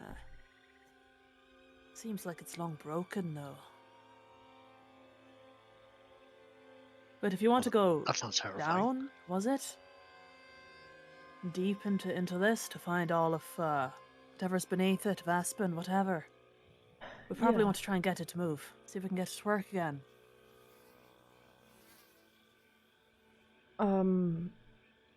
So how do these things normally work then? Is there like a power source or a Well, pulley system we have to lever that we have to pull? What should we it's look for? all magic. It's all runes. It's all. I mean, these were built by archmages a long time ago. Powered by them. I mean, he kind of fiddles around in his pocket and pulls out some randomly shaped boxes. And I mean, sort of the same as this. You know what I mean? No idea what he means. What? Oh, I have no idea what he means. Hayden will look at the box that Barnes has kind of pulled out and kind of inspect it to kind of get a good sense of what kind of device this might be. Does it look like probably anything I've seen before? Probably completely unhelpful. Like, this is a sort of triangular shaped box with various sort of slats in it that look like they might rotate or do something or fold out. But what that actually is completely alien. Does it look anything like the 9-sided box that I have? No. Nothing like it. Okay. All right. Hayden's gonna kind of finish looking at the box in Barnes' hand and be like, well, we're looking for something like that in this room. Is that right? Something ruiny maybe. I don't know. Like I said, it's been a long time. All I right, wasn't then. exactly an Archmage, you know. I don't power these things. I just used them. Okay, I'll take a look around, I guess, and Hayden will start looking around the room to see if he can find any sort of devices or objects that have similar iconography or runes kind of carved into them, or similar shapes or vibes to the device in Barnes' hand. Okay. Make an investigation check. That is a 21. 21. Okay. Going along, you kind of look down at the runes and through some of the holes in the floor and some of the cracks in the stones. You occasionally pull out like. To you, it's quite odd. It's like a black kind of material. It almost feels like rubber, and kind of inside it, kind of like strands of metal. It almost looks like copper to you, and you're not entirely sure what, but there's a lot of it, and it's kind of underneath the floor and around. Hayden will wave Barnes over once he finds this. Does this look familiar to you at all? Does it look familiar, Jamie? Somewhere deep in the back of your mind, you're like, I think this carries arcane power from one area to another. It's sort of like yeah, I mean, it's like a conduit, right? It's the magic starts at one end and comes to the other. It powers the thing. Transporter of magic sort of thing. Like a tube. Lots of tubes for magic. Okay, so if we follow this, it will take us to the power source, right? Probably. That sounds logical. Okay then. And Hayden will start rifling through the debris to try to see where it connects to. Okay, it also seems to connect underneath, but you kind of like, it seems to lead off towards the door to the right, to the east. It seems to be kind of the main kind of powers or channel of this goes to the right. Okay. So he'll follow it all the way through to the end till he can't follow it anymore. Does it connect to anything that looks like anything he can interact with, or maybe like a slot where something's missing, or? As you kind of like piece up the wall, you kind of, with the 21, I'll say you kind of crack on cover, and there's like a series of kind of slightly raised bit of the stone that you imagine either once it would have been carved, or there's some metal around it with like 3 kind of things that as you kind of press on each one kind of indents, but there's kind of no effect when you press each of them. He turns to Barnes again. Doesn't it strike you as a little bit odd that beneath a tree there's ruins from my era? Well, tree's big enough it could have been planted on top and grown since then, I suppose. Seems like strange placement is all. It is a bit weird. But Anyway, you not look the like you wanted weirdest. to say something. Oh, yeah, I was just gonna say, this thing on the wall, do you know how it works? Buttons? Yeah. Do I feel like it should do something being pressed? Yeah, you think that it should. Doesn't seem like it's working. It's about as useless as all of the things that I have. Feel like we'd be getting a bit further if we had Roman helping us out with this, but he's a bit indisposed at the moment. So what is that about? It's like a trauma. Is that trauma? Yeah, so he kind of spent 10 years in the Far Realm. Oh, that's yeah. unfortunate. His brother trapped him there. You might meet his brother. It's purple skin, black horns, white hair. I thought I heard you talking to him earlier upstairs. Just couldn't see anything. Yeah, he does that sometimes. So strange. It's like dying made my vision worse. Hardly Yeah. see a thing. His name's Ghost, so if you hear us mentioning Name's a him, ghost. that's Creepy. who. Mm. You got any tips on how to shake someone like that out of whatever is going on with Roman over there? Well, generally, the clinical practice or standard, if somebody's a violent patient, we don't go near them. I mean, we could try talking him down. How do you normally get him out of it? Haven't really had much success so far. Yeah, as Zug said, To be honest, we don't. maybe, should we give him some time? I find time tends to help. Maybe we could spend a little while, sit down, can play a nice tune, maybe something a little calming. Yeah, to be fair, fight kind of took it out of me. Right. And then there's that way, and did you say northwest? Is that a door, Jamie? Yes. Suppose we could always walk down that way, see if we can find any answers. That's true. Once we feel a little less, bloodied. Should we, let's gather the others and go camp down next to Roman and wait for him to shake out of it? Sure. Cool. So Hayden will kind of wave over Asgore and Aku and motion for them to join them over next to Roman in the northwest corner of the room next to the entrance.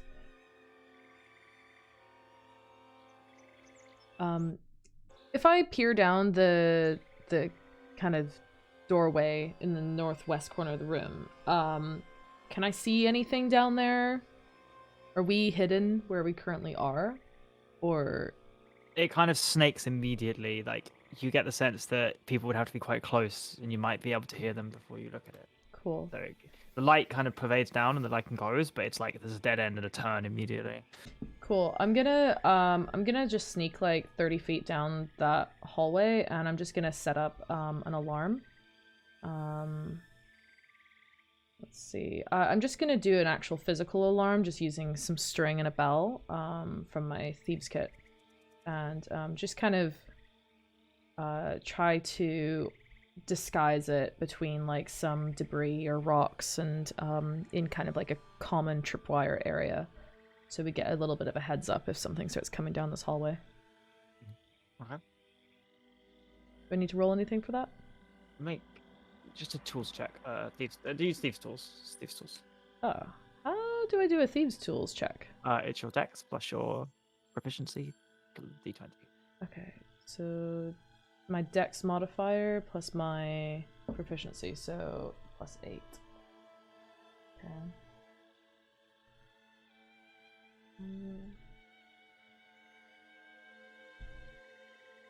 Okay, 15. Yeah, you set up what you think is a pretty good trap. Seems pretty hidden. And kind of go back to the others, and you all sit round, kind of take a breath, look around, notice the dampness of the area. It doesn't smell like the Underdark. You remember the Underdark kind of almost smelling ever slightly the crackle of electricity and magic, the kind of vague smell of gunpowder constantly, and in some parts of it, obviously the rot, and then the mind flayers, the kind of weird alienness, but kind of cleanliness of that. This smells very earthy, very much like you're in the center or heart of a forest. You feel it's almost like breezy now you've got rid of it. It's bright enough that it doesn't quite feel like you're inside in the same way you're trapped underneath ground like the Underdark did. But for those of you who kind of are tuned to nature, and maybe you notice Aku's perhaps looking a little off, there is ever such something wrong here. There is this slight smell of rot. Things are old, and some things are perfectly preserved, and others are kind of crumbling. And looking around, you're not entirely sure if that's how it's meant to be, or and most of you won't know what the deep underground roots of a tree are perhaps supposed to look like to the Wild Mother and Sylvanas, but something's off. Most of you probably put it down to ghost.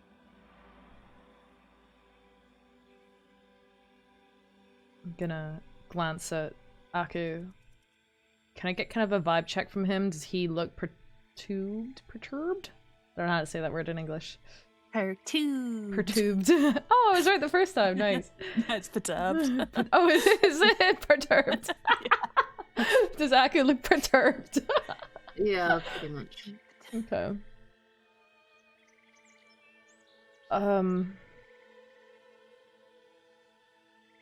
Aku, you seem kind of like you're familiar with the gods from this place.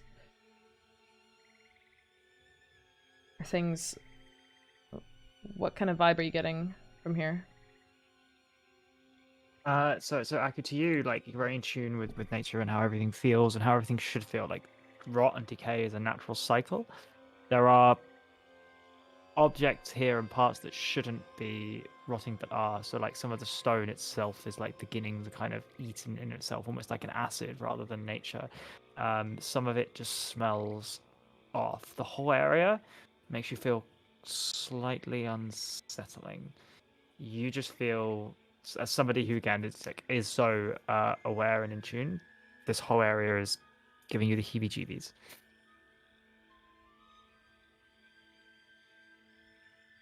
Well,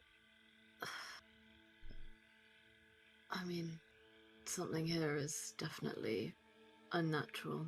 I can't really place my finger on it, but it's not how it should be here, Hayden. I thought as much. Well, let's rest up quick and hope that Roman snaps out of it and we can move on soon. The sooner we find Vespin and get rid of this stupid wand, the sooner we can get out of here. Get rid of what now?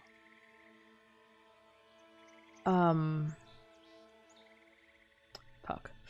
Paying our respects to the fallen. Ah, so that's your code name, Cucumber. A wand of some description. Interesting. Yeah. We've been waylaid with a burden. Most things. With most things. But with a wand that we, after some research, have discovered that the only way we can destroy it is by returning it to Vespin's grave, funnily enough. So that's why we're here. Oh.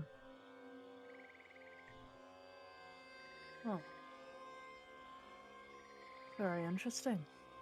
Yeah. Say no more. I shan't pry. Your You business is your own. knew Vespin, though, didn't you? I did know Vespin, yes. What was Yes, your I did. connection to him? My connection to Vespin was... Well, it was... His brow kind of furrows. And he looks quite troubled. I can only assume that he betrayed me. But you don't But- remember for sure. I can't even remember what he looks like, Hayden. All I think of when I hear his name is unfathomable, immense rage. Disgust a little bit as well.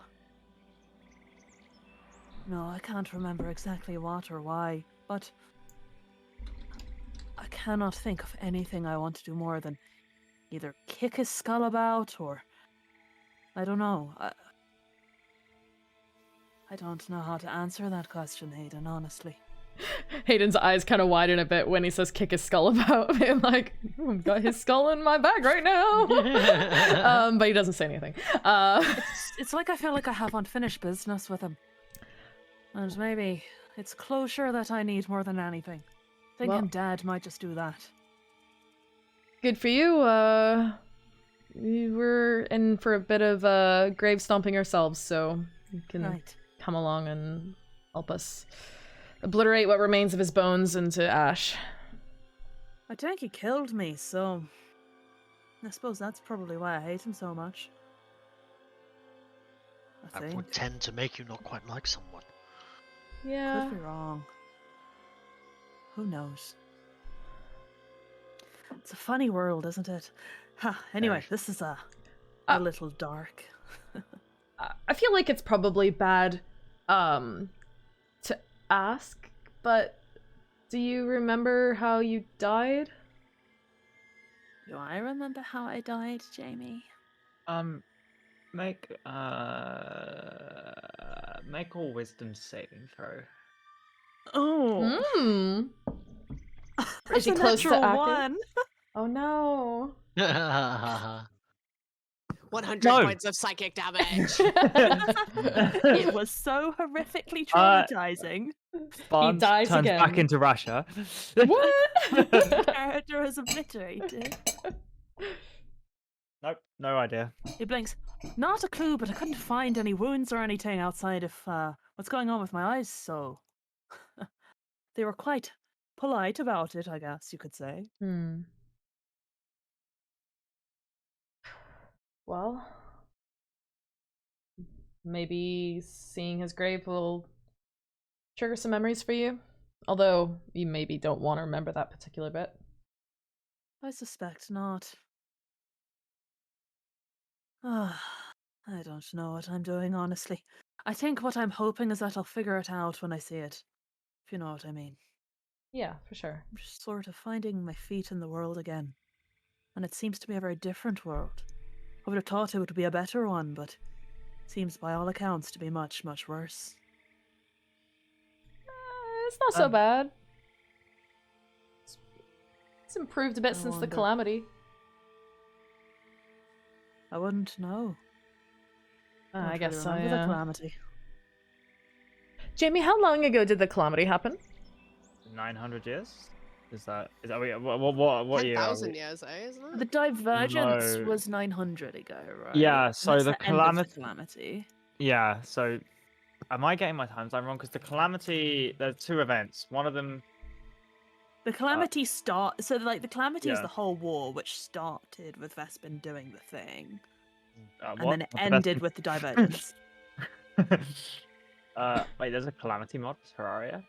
Nice. Okay, so I'm getting the time frame up just to not get this wrong. The calamity third age. Yeah, so the calamity is the beginning. So the end of the calamity is the divergence, which is 845 years ago. The calamity lasted, according to this, approximately 20 years, so it would be 865 years ago during the calamity. Okay. What was that recent war that happened in Taldore? Like within the past 10 years? There was some which sort of... war are you referring to? Are you referring The Chroma Conclave? The Chroma or Conclave? Whispered Got it. one? or the whispered one? It was the one that basically... it's the reason why there's like a lot of like refugees looking for... That's the Chroma Conclave. So, Critical Role 1 spoilers for those who are caring. The Chroma Conclave was an attack by 4 chromatic dragons on the human civilization of Taldore, leveling the city, taking over the cities of Imon and Westron, and destroying the Draconia. You would all know about this. It's incredibly famous history, obviously a massive world event. it only happened 10 years ago? It only happened 10 years ago. Okay. You will also all be aware that a Earth Titan was resurrected and marched on Vasselheim and was only barely stopped by the greatest of heroes of the age.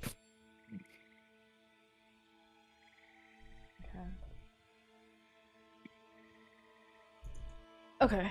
So yeah, I probably wouldn't have actually said it's better since the calamity, since that is not within my realm of memory. But I probably would have said that it's a bit better since the Chroma Conclave.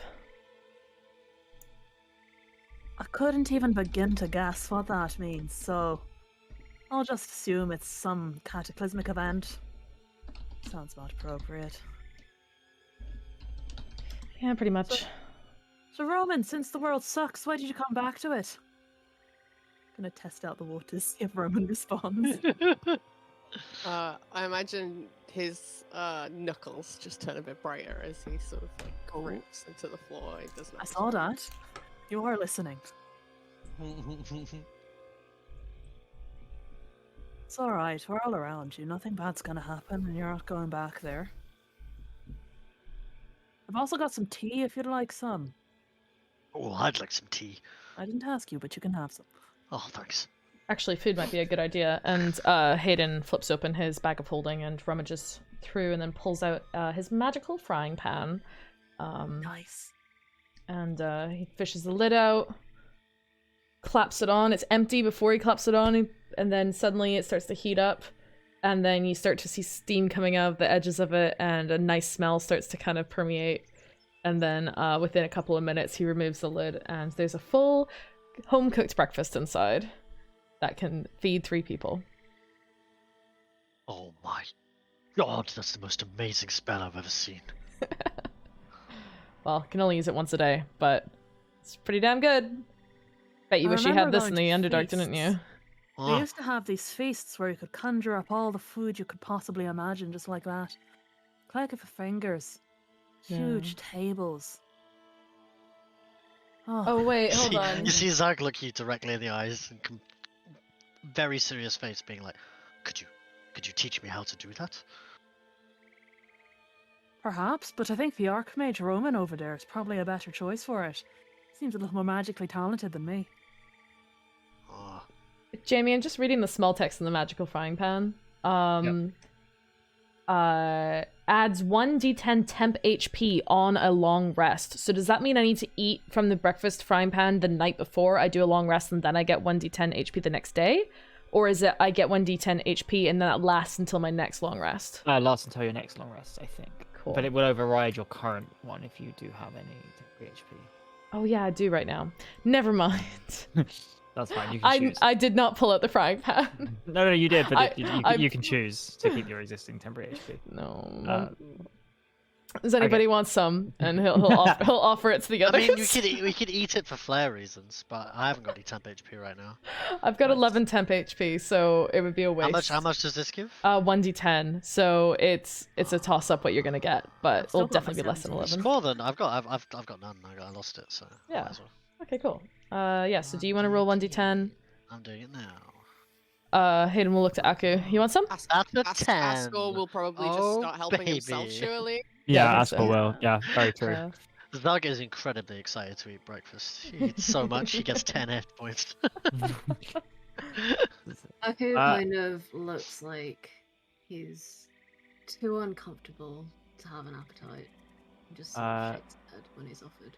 So No Aku problem. kind of getting there internally, kind of thinking and re-establishing the connection long ago. You unfurl your hands, and in your hands, kind of hidden ever so slightly from everybody else, is a tiny little like sprout emerging up from your palm, and you can see kind of the outline of a figure with like two, kind of like petals or two like little leaf sprouts. As looks like the sprout thing on FF. They're like little headgear, and then like a small wooden body that may perhaps grow into Lanharath should you allow it. However, it seems as you kind of has it seems to like almost turn to you, kind of small coal-like eyes staring up. Aku is just gonna it's in my palm, tiny in Yeah. my palm. She's just gonna look at him and go, "What are you doing?" You have made me like this. I'm getting like serious like baby group vibes. Yeah, a little bit. What do you mean I've made you like that? I live by my connection to you.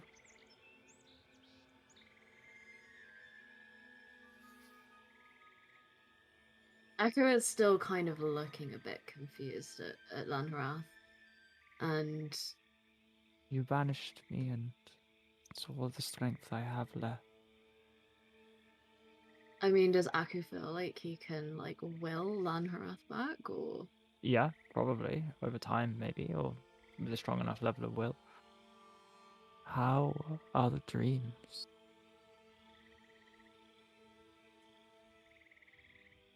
well, I haven't had any of late. And he kind of doesn't really know what to say looking at this kind of entity that has like made his life a misery for so long, just as this tiny nothing in his palm. And he goes, I want to ask you about what was infecting you before. It seems to be here. Can you explain what it is? You Where it saw comes it from? in the Netherlight Grove. It corruption of Zoctomy, unnatural decay. Where are we? I feel stronger here. Damn, I can't remember the name. The Arbor Exemplar. Yeah. Ah, that makes sense. It's connected to Anakoros, which you remember is the large mushroom in the Netherlight Grove. Yes. Yep. Connected root, fungal stem, twine across continents. Netherlight Grove is of Sylvanus, this place of the Wild Mother. But linked.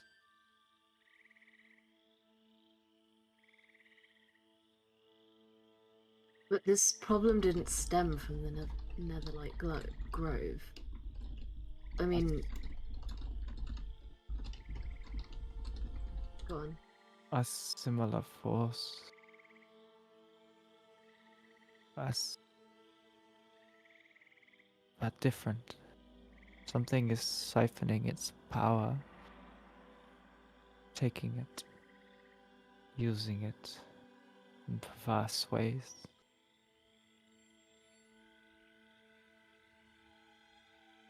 These are not the decay is the side effect, not the intention. I see. And he kind of puts Lanharath down, like... And... I mean, I guess for Aku looks slightly guilty, if Aku can look guilty at all. I don't know if that's possible, but... You still need me.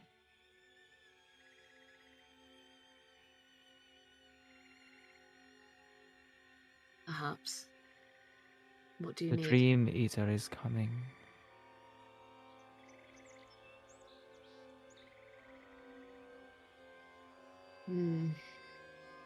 Aku looks like pretty uncomfortable. Like I think Aku is still like pretty. You were never the one who was going to break the pact. I tried to make it so.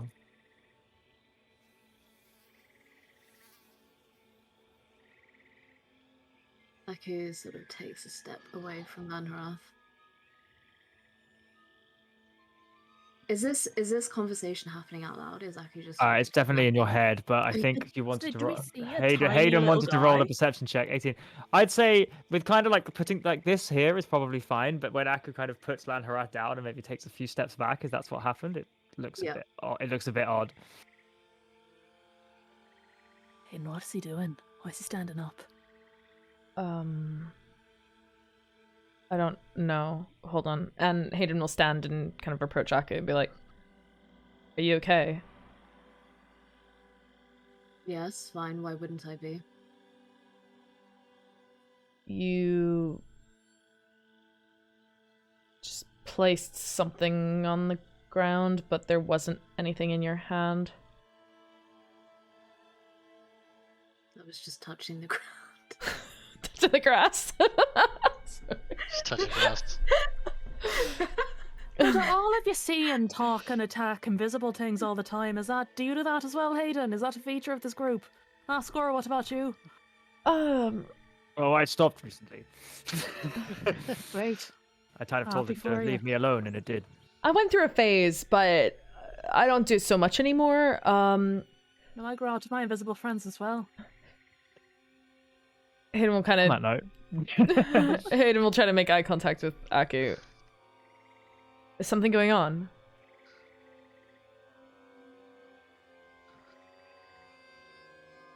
I am just thinking about what could be having an effect on this place as well as others.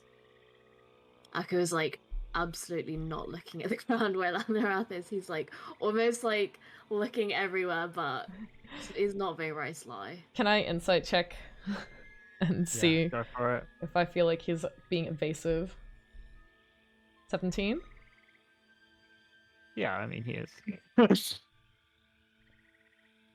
You can roll a deception check if you want, or a performance check, Aku. Okay.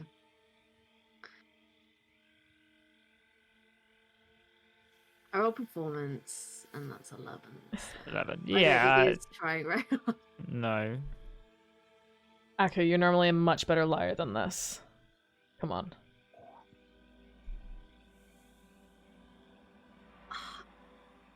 I'm not lying, he says, and he looks over to Barnes, like, and looks back at Hayden with a kind of Oh. look on his face. Do I catch that, DM? What's your passive insight? I think I have 16. Hayden will kind of like go to like cross his arms, but then like kind of like go up as if he's gonna like scratch his head, but like kind of like taps his temple as if like suggesting like, you can use your telepathy and speak to me anytime. Barnes is just gonna stand up and dust his wool off and say, well, I'll go sit on the other side of the room if it'll help, so just call me over when you're done with your private chats. So I will take a bit of bacon. He's gonna bend down, grab a bit from the frying pan, wander off chewing. Sorry, Barnes, it's nothing personal. I don't take anything personally, don't worry about it. I guess at that point, Aku, well, Hayden will hear Aku's voice in his mind saying, well, I imagine Lanharath will have a lot clearer idea of what's going on here, or what might be going on here, than any of us. He's mentioned that something is siphoning power of some sort, which is affecting, well, we know Sylvanas and the Wild Mother, so I'm just attempting to reconnect, as it were, which, as you probably remember, is a difficult thing to do with somebody that wants full control. Yeah. Are you sure that's a good idea? And then he kind of looks down at Lanharath and then looks back at Hayden and goes, can you see him? Hayden will kind of glance. Nope. And looks back at Aku. No. Well, it appears he doesn't have much power anymore, so I imagine it's safe. Fingers crossed. And yeah, as he's saying that, I guess he doesn't really know like what he would need to do to sort of will Lanharath back, because I mean Lanharath has always been like just a presence without Aku ever really being able to control him until fairly recently. So I guess he's quite lost as to what would help Lanharath. Are you asking Lanharath, or just like looking at him confused a little bit? No, I mean, like, you mentioned earlier when I asked, like, I mean, Aku could, like, will Lanharath, Yeah. like, to have a, I don't know, more If you physical start form? thinking about that, see kind of Lanharath almost like reach out like a tiny little hand. It's kind of cute though. I am Lanharath. He's just reaching up to Aku. Yeah, it's like barely coming up to your shin. Oh, what? So is he, like, growing, or? No, as in he's reaching out and you would need to reach down, you imagine. Okay, well, because you said he was in my palm, so I imagined him. No, so I being, think like... you've put him down and walked back, right? Okay. Yeah, I guess he sort of bends down and I suppose touches his hand. Yeah. Picks him up, You whatever see he kind of wants. like a little bit of like a tiny little like sap of light appears, and you see it hidden as well, like where Aku's finger is. And Lanharath kind of ever so slightly kind of grows a tiny bit, just a little taller, probably coming up to your knee, and kind of almost has feet now and can walk, and looks at you. I need you to know there's more at stake here than just our problems. Your connection with me, no matter how little you care about it, represents all of you. Break one chain, everything fall apart.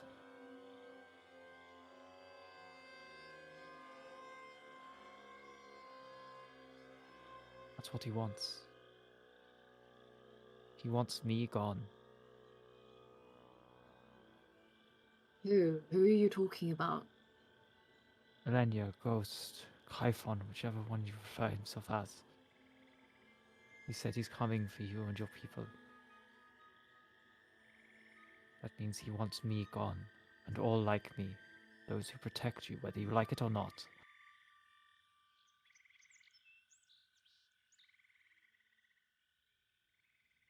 There's a reason you never dreamed, Aku. There's a reason your people have us. And it's not because we attached ourselves to you like parasites. You sought us out. Generations later, you forgot, but we never have. And we never will. Aku scoffs.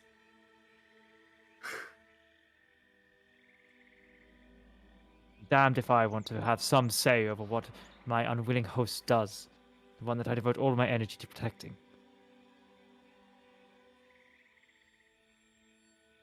And the one who brought that threat directly into this world. A choice neither of us made.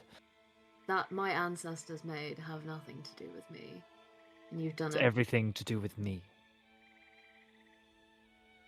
And Aku is starting to look like he's losing his patience with Lanharath. Like, he's just summoned him for the first time. Lanharath is, like, I mean, very weak. And yeah, Aku's face is just sort of, like, scrunching up a bit. Like, he's frowning. He's starting to look like quite Cast me hostile. aside, yeah. Cast me aside. Cast your whole race aside, and I will be consigned to oblivion. And you? Well, he looks over at Roman. Ask that one what it's like.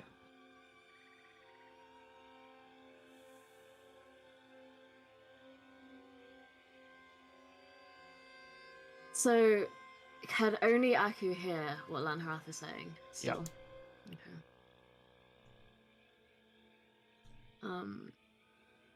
How's Aku looking? Is he looking kind of concerned or pissed off? Oh no, or... he's like, Pissed he's off. looking angry, yeah, he's like starting to look really rattled, like this was not the approach that Lanharath should have taken with Aku, but yeah. Is Aku still crouched down? That's okay. Lanharath hasn't got the... Yeah, I think you're probably standing if he's there. But Lanharath has never taken the right approach with Aku, so that's fine. Some things never change. After Aku kind of seems to withdraw into himself, having this conversation with Lanharath, Hayden will kind of take a step forward and place his hand on Aku's forearm and try to jostle him out of it. What's going on? Aku kind of like is concentrating on Lanharath. He's sort of just like almost brushed, not like aggressively, but just sort of like shrugs Hayden's hand off his arm, and instead speaks out loud, like as almost as if he's just not concentrating on it. Like he just starts sort of spitting at like Lanharath, being like, well, according to your story, I might need you, but what good does that do me? We know what has happened before. Why would I willingly sign up for that again? Like I said, I just wanted some say over the things I am forced to witness. You want to be independent. I simply want a partnership. And all I have done is to stop you doing things that are foolish.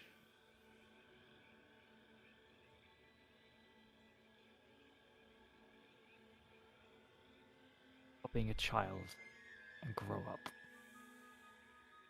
This motherfucker. Yo. Little sapling, man. Set that little shit on fire. I was gonna say, anyone got a lighter? Come down here and fight me yourself.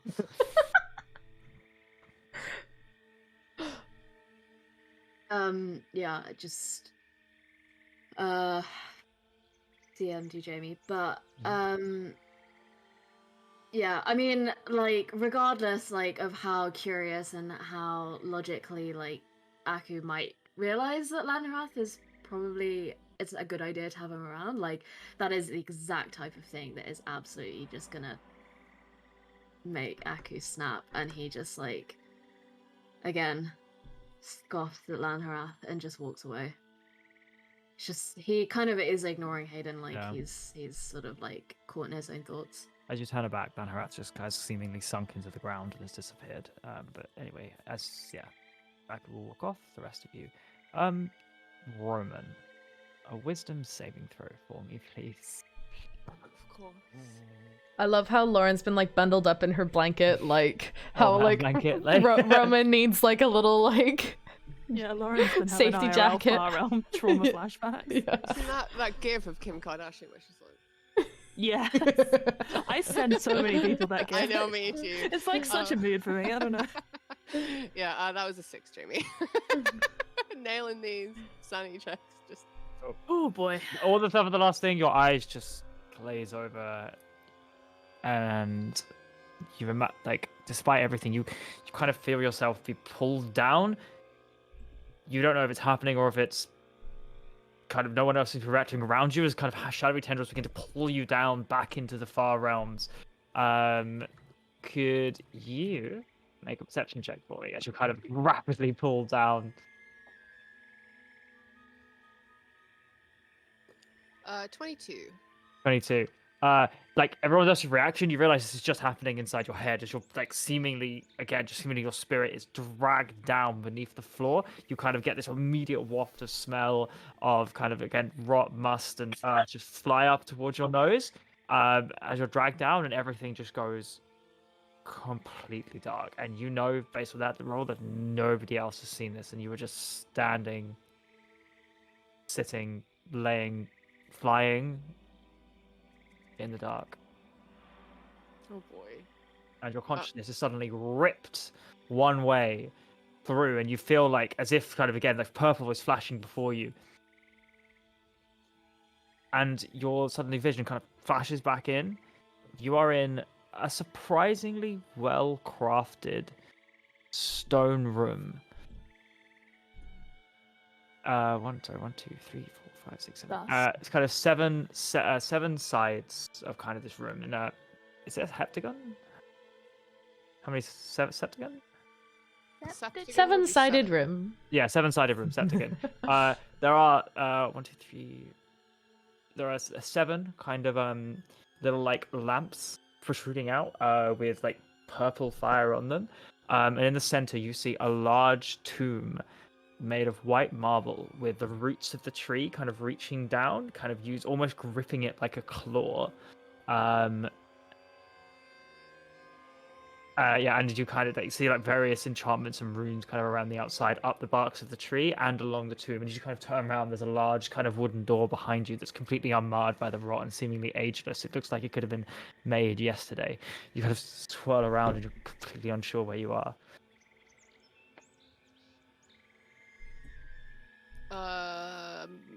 Immediately try and cast detect magic. You look down, To see if this is you real. don't have a body. Your mind kind of you just Oh, doesn't boy. respond to you. Is this real? Is this real? Is anybody here? Of course it's real, brother. Did you Yes, like you seeing do. your friends again? Did you miss them? Did you miss me? Oh yes. I missed you dearly. It's such a shame you haven't come to see me more often since I've been back, isn't it? Well, needs must. I've always been busy. How's Mum? What are you doing? What are you doing? Nothing. I'm Lies, here. Olivia. Lies! I've Always found, lies! I've Stop found- talking your way around it. I don't want to hear it, actually. Shut up. I've found his body. You all wanted it. You all left me. It's here. Right here, Roman.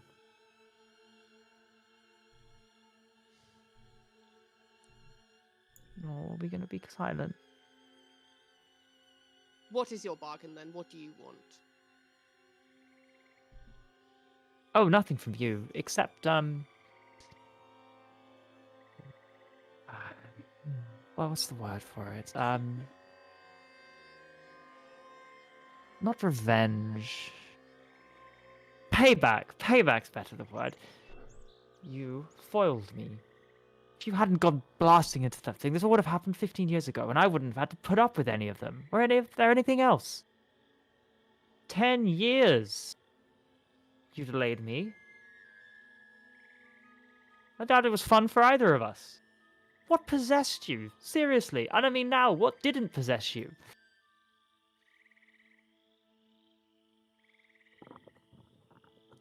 Whatever you want.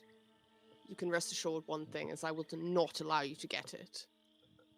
I know, you've always been the least fun person I know. Loosen up, lighten up. It's already over. Enjoy it. Relax. Can I make some sort of intelligence check to kind of figure out what might be happening? Just straight intelligence, arcana, anything? Or... Yeah, make an arcana check. 24. 24. Looking down, you kind of actually you see the silver thread, and you realize that your consciousness has been yanked via the same kind of astral projection spell that Ghost has been using into this room. This is a real room somewhere. Your consciousness is here, and as you're kind of looking around, you see Ghost's smiling face emerge from the tree, kind of grabbing the thing. The kind of the bark seems to form into his face, and then he kind of flies ever so slightly forward towards you. Kind of again, like feet ever so slightly off the ground, body ever so slightly larger than what you remember, kind of more muscled, but also more twisted. Kind of some things are slightly at odd angles, and eyes just bright purple. You're not careful, brother. I will send you back. I'm not your brother. Whatever you are, possessing that body, you are no relation of mine. I'm impressed. You survived 10 years in my realm. Could you do another 10? Is it best not to run? Why don't you confront me directly and find out? Eventually, I'm sure. Can I move my consciousness around? Make a wisdom saving throw. You know me, classically good at these wisdom saving throws. That's a 13. 13. You're kind of bound in place. Okay. Can't cast Run that. away. Can't move. Run away. Maybe, just maybe, I'll let you live out your days in some hole somewhere. Familial kindness. I might even spare Mum and Dad. Maybe I'll let you torture Essek. Just a little bit. This very wishful thinking of yours. You're pathetic, you know that, right? All of that power that you have. A whole realm's worth of power at your fingertips. And for what? Absolutely nothing. You've achieved nothing. Calm down, it's only been a few weeks. And the last 10 years, and the years before that, while you were possessing my brother? Well, I didn't have your ridiculous friends then, did I? Have you forgiven them? How could you forgive them?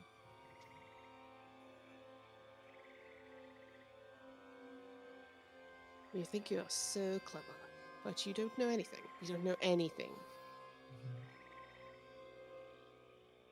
I do know that this doesn't end well. No, it won't.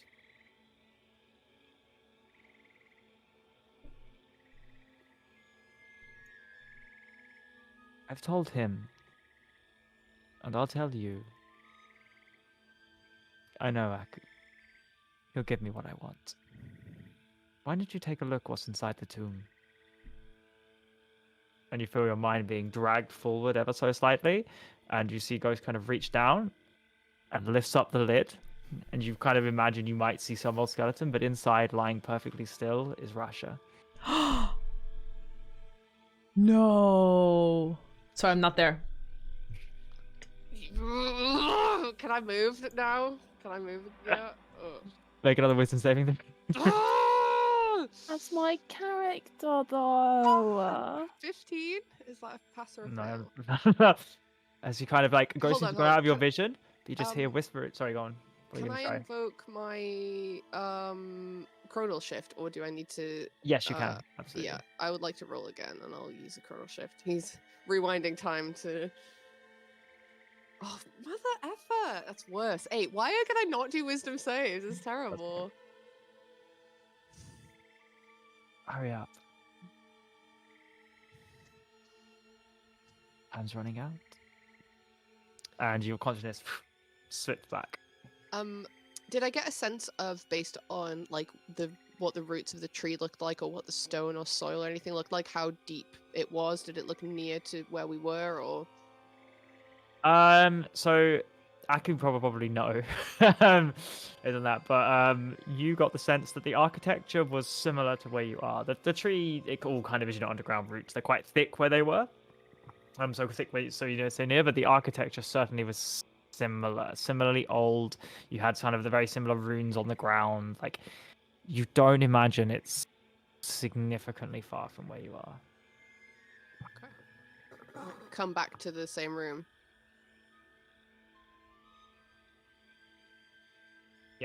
Come back to the same room. You gasp a little bit and you Probably vomit up a little bit. Screaming. Vomit a little bit out, yeah. Just bashing on the ground with his fists as like hard as he can, just like fully screaming, raging. Roman. Calm down. It's okay. When we get home, we're gonna have proper food.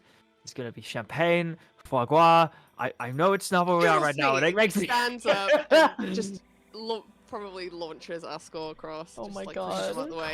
Kind of gets up, wild eyes, white, sort of like teary, and looks at Aku. I'm guessing Aku's standing nearby. Yep. He walks directly towards Aku and is like, whatever he wants, you cannot let it go. You must protect it with your life. And if your life is not enough, do whatever you can. He cannot have it.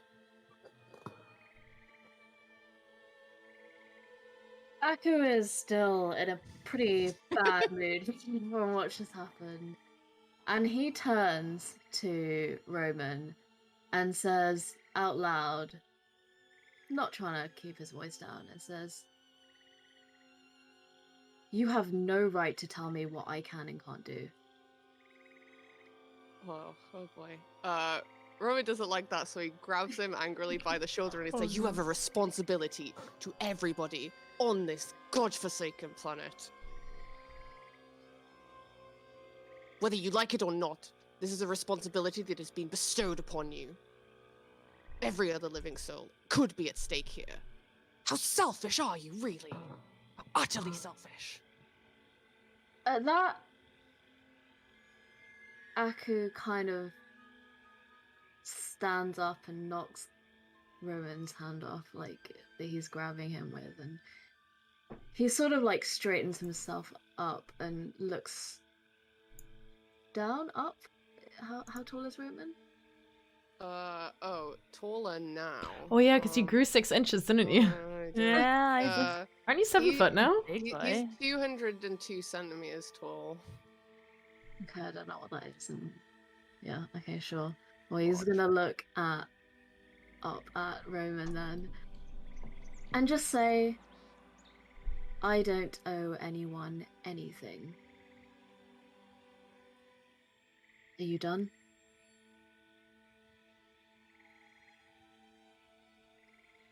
I see you. I see what you are. And if it seems like you are going to give anything up that will put everyone else in danger, mark my words, I will put you down first, and it will be quick. And you will You have not no see it coming. idea what you're talking about, Roman. No, you have no idea what you're talking about. You have no idea what is at stake. You selfish little child. You ignorant little creature. Two kings popping off. That's the Zach's second. just That's the watching second. with a piece of bacon hanging out his mouth, just like. Yeah. That's the second time Aku's been called child in Look, 5 minutes. forget Aku. Sai is like fucking deep breathing exercise here, trying to not stab someone. One's on the other God. side of the room, also with a bit of bacon, just whistling loudly. Fish is in the other room feeling quite worried. Oh my god. As Roman I'm so makes the amazing decision of being the second person to call Aku a child that day, Oh my god. Aku is going to draw his spear and try and attack Roman. Oh no. It always comes back to this. PvP. Oh my god. We just can't resist, can we? Love it. Entertainment. Let me roll. I don't even need to do anything. I'm just here. Well, technically, you just interfered with ghosts, so it's actually almost perfect. Oh, Yeah, way very you true. want 19. Very true. This is what Ghost wants. My armor, It's my armor 100%. class is 19. That means it hits, yeah. Oh, Oh no, Jamie. what?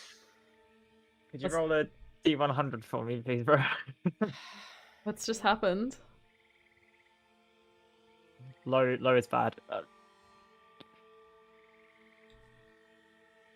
Oh my god. So 29. I guess I guess you do damage, eh? yeah, so Aku draws a spear and in a fit of rage he is probably, yeah, I would say he's like gonna make an attempt to like stab Roman on the shoulder. I mean, he's not intentionally trying to kill him, he's just pissed. So that's 16 points 16. of damage. Just being significant bodily damage because it's slightly angry. As one does.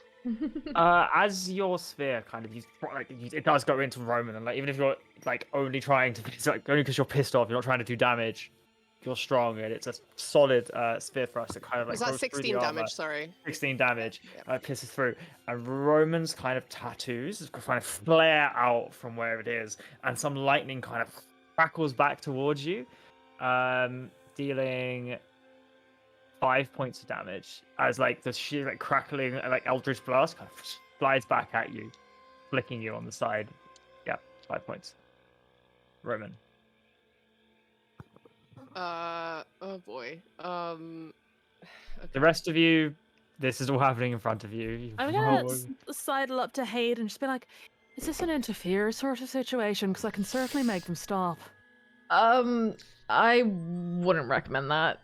So it's a popcorn sort of situation. I mean, like, if it looks like one of them's, like, actually about to kill the other one, then maybe we'll pull them off, but, like, this happens sometimes, and... Ascor goes to Zerg. That's not fair. Aku hit me like 10 times as hard last time we fought. Recurring event, I love it. All right. I got smited and everything. This is not. I'm harder! For the PvP. The PvP looks for me. Amanda's contribution is going to be sit on a nearby rock, pull out the viola, and play them a little daunty battle tune. Okay. Roman, I'd say with that roll, it's pretty hard to maintain control if you choose to. I'll probably ask for a wisdom saving throw if you do not wish to attack back. Yeah, so I think in his right mind he understands that harming Aku is like exactly probably what Ghost wants, but You can set the DC yourself, or it might be worth doing it at the damage, so 16 for a wisdom saving throw to would be Yeah, better. that sounds good. Oh boy, okay, my great wisdom saves. Yeah, like so that's what he would do in his right mind, which he is not. So I'll make a wisdom saving throw.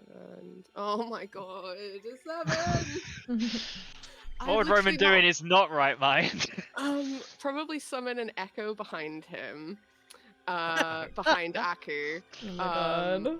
And he will probably take his swords from either side. He will probably lean into Aku's spear, like to get closer to him, like basically just like pushing the spear further into his body Oh my god. as he attacks him with his sword from the front and from the echo from behind at the same time. And the echo is like not well formed at all. It's sort of like all kind of like crackling and kind of like glitching in and out. Like it kind of like just looks like a bad time. It's a bad time for everyone.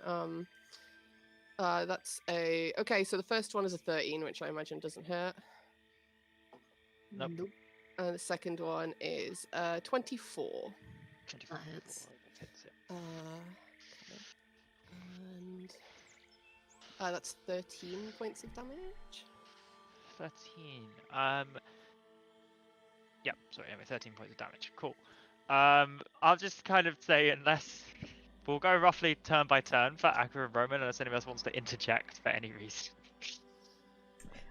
Hayden will kind of be watching nervously, but staying out of their way because he knows if he tries to intervene now, he'll just get punched by whoever he gets closest to. So, but if it looks like someone's like about to be beaten to a bloody pulp, he'll maybe interject. Well, they are literally using weapons. This isn't a fist fight. I mean, Yeah. if it looks like one of them is about to like get unalived, then like. This isn't TikTok. There's one that's about to die in Minecraft. Murdered. Yes. I don't know words. Okay, Aku, if you have been struck, well, how does Aku react to the echo appearing? You manage to parry the blow, but you don't see the one behind you. You just kind of look back, and you see an echo has like struck you from behind. With what? With a sword? Yeah, a shadowy sword. That's low. That's really low. You started this. I think you'll find that was I will finish it. that was Roman. Imagine calling Aku a child. Despite being 5 times Audacity. Aku's age. Audacity of this man. Okay, Aku is gonna grab Roman's like collar and say, I mean, I guess as a bonus action, this is not really to do anything in particular, but he's gonna say to him, "What is wrong with you?" Like, he's kind of like looking at Roman, just like losing his shit, like. And he sort of then takes a step back and says, "You should watch your mouth," and then attacks again. You should watch your mouth. Yeah, pretty much. Watch your mouth, kid. Am I still under the bless spell? Yes, you are. So 21. that's 21. Yep, hits. Okay. Sorry, Roman, I do actually like you, but poor decisions. It's alright, Aaron's up for drawing a new character, right? Sure. 14 points of damage. So Aku's gonna kind of like jump back away from the echo behind him, I guess, and sort of like lunge back in at Roman's side. Hey, if that's are you attacking again, or is that one attack? Yeah. I mean, how has like Roman reacted to this? Roman, sorry, roll a percentage dice, please. Low is bad.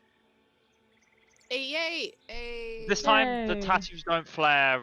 Roman's breathing is slightly more under control as I'd say the force almost knocks you back into the current, into the present.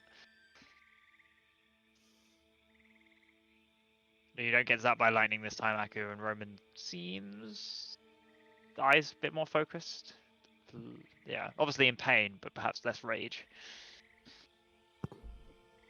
Okay.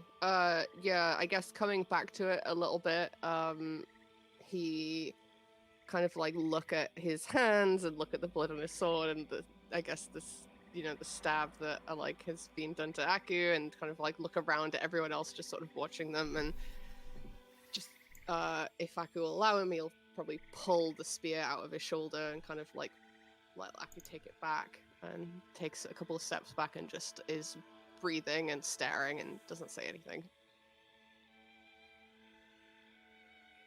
Aku's just gonna watch him. He's not like, he's angry, but he's not like. What? No, this is ridiculous. Knock each other out. That's what happens to me. This is so unfair.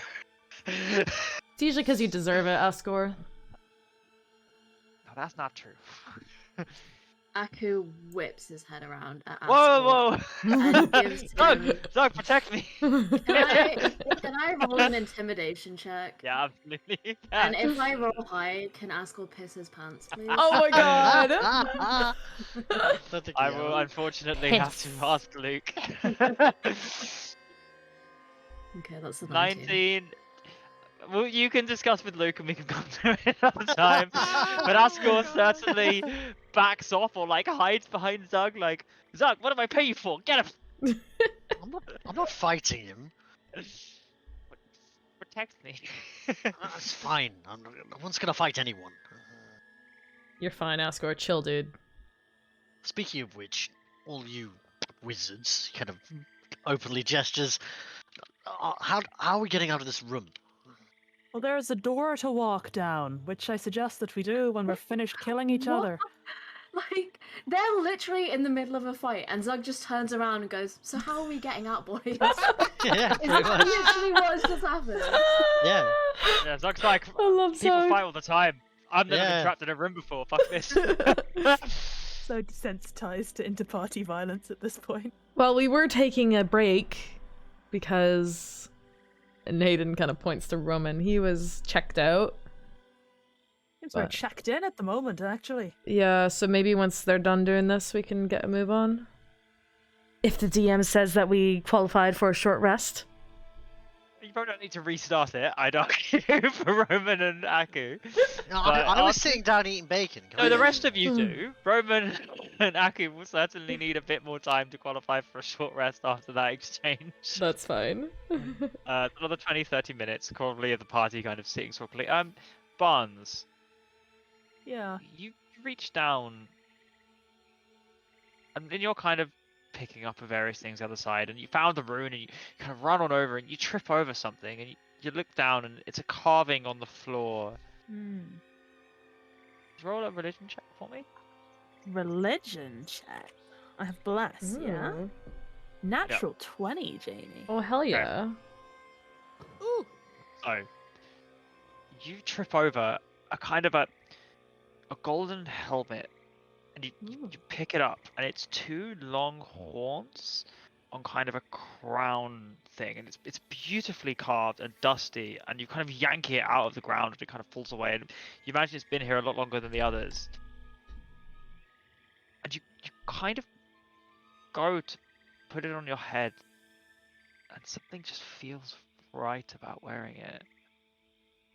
It's not what you would wear, it's a bit ostentatious, but it feels warm like a fire, but like a hearth to the touch, and something just attracts you to it a little bit.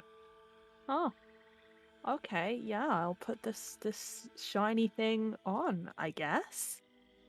You realise after a second it probably looks a bit silly to take it off, but there was something in that moment you felt powerful and strong and right. I'll keep it for safekeeping then.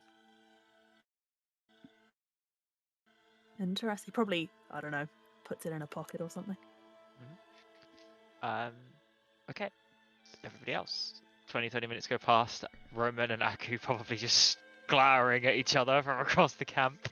Yeah, Anything I mean, like, I guess before, like, really they move, like Aku would kind of be like, I mean, he'd be like heavy breathing, right? Like he's just, Yeah. they've just been like fighting, and he'd kind of literally doesn't move. He's just staring at Roman, like he's trying to like understand like why Roman is essentially being a prick. Like, does he? Like, can I, before we move on, like, can I roll like an insight check as to like perhaps whether Aku can see that Roman looks just like generally like upset at something, or if he's just being rude? Yep, roll an insight check. I'm really good at these guys, so you know. I don't know what. Wisdom Oh yeah, saving throws are of course, 5. So 5. don't know how I would, really. Roman looks pissed the fuck off and perturbed and stressed out, like he always does a little bit. If like Aku's staring at Roman, like he probably will sort of go into his own mind for a little while to kind of like do a sort of like coat check of his own mind. He does this obviously occasionally since he's got back to remind himself that he's not back there, he's in the real world, and there are things he has to do. And he'll look up at Aku, I assume, who he sees sort of like glaring at him, and he'll just say, Rashaval is here. He's trapped here, somewhere below. And he's being used as a bait for you, so. Can we all hear you say this? Yeah, he says it out loud. Wait, Rasha's But, like, here? But yeah, he's looking at Aku specifically when he says it.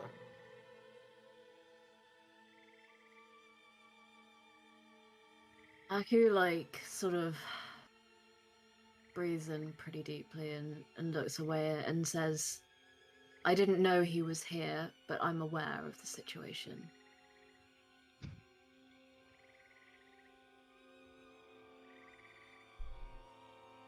Well, if he's here, we should get moving.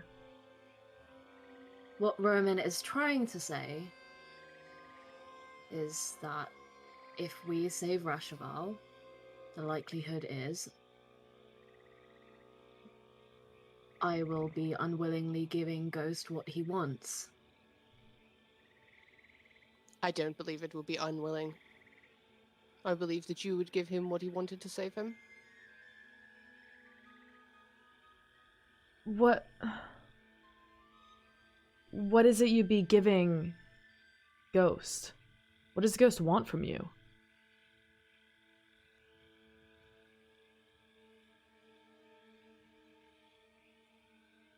And Aku kind of just like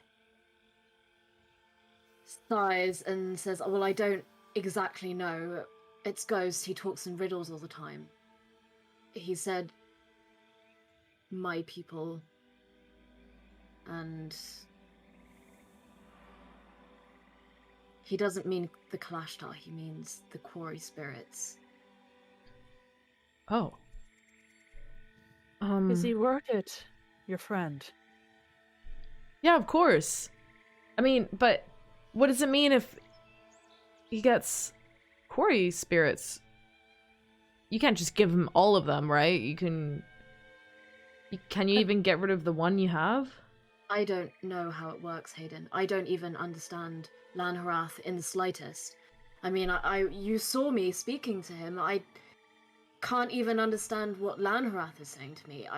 How could I possibly comprehend what Ghost is expecting?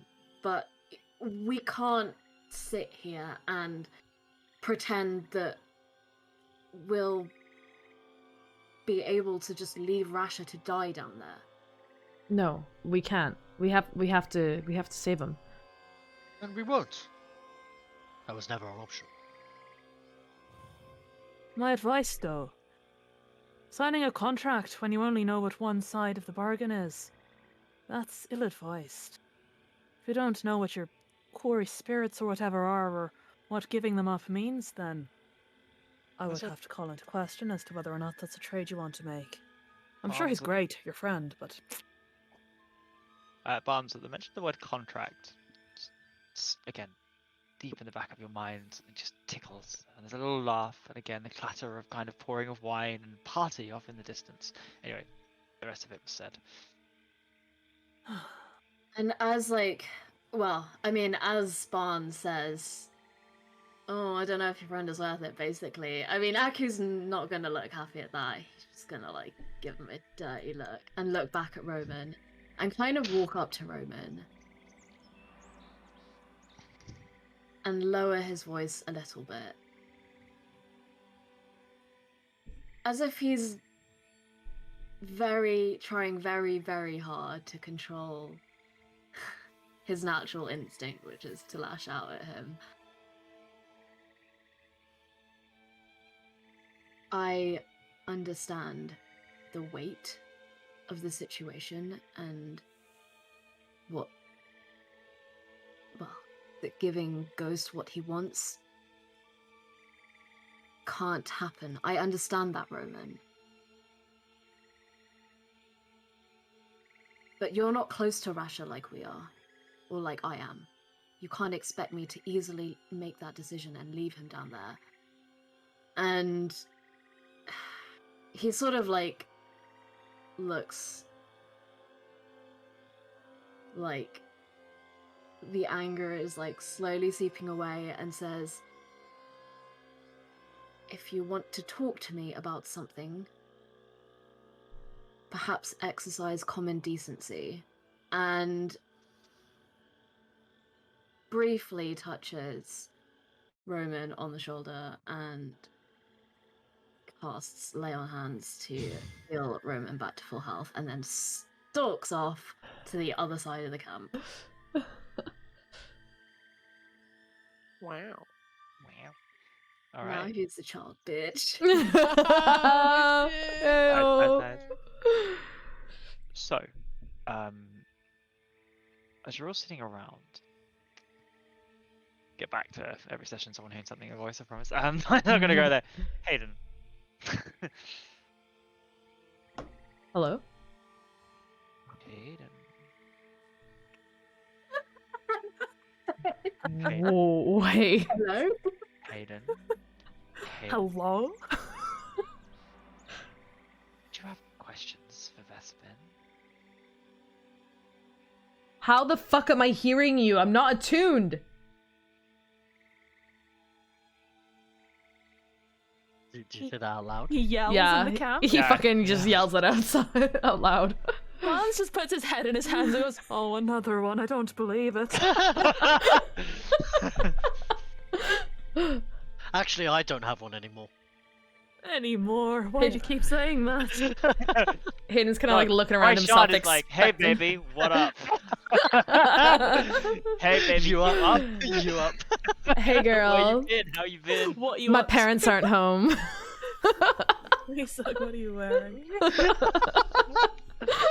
I've been Right, thinking Shannon's about all the up. time I spent wrapped around your finger. And... Oh my god. Anyway. OTP.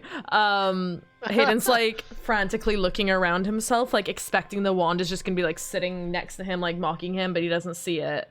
So he like quickly like flips open his bag and sticks his hand in to check like if it's still there inside. Yeah, you put your hand on it. And then he Still like there, cold jerks away. seal.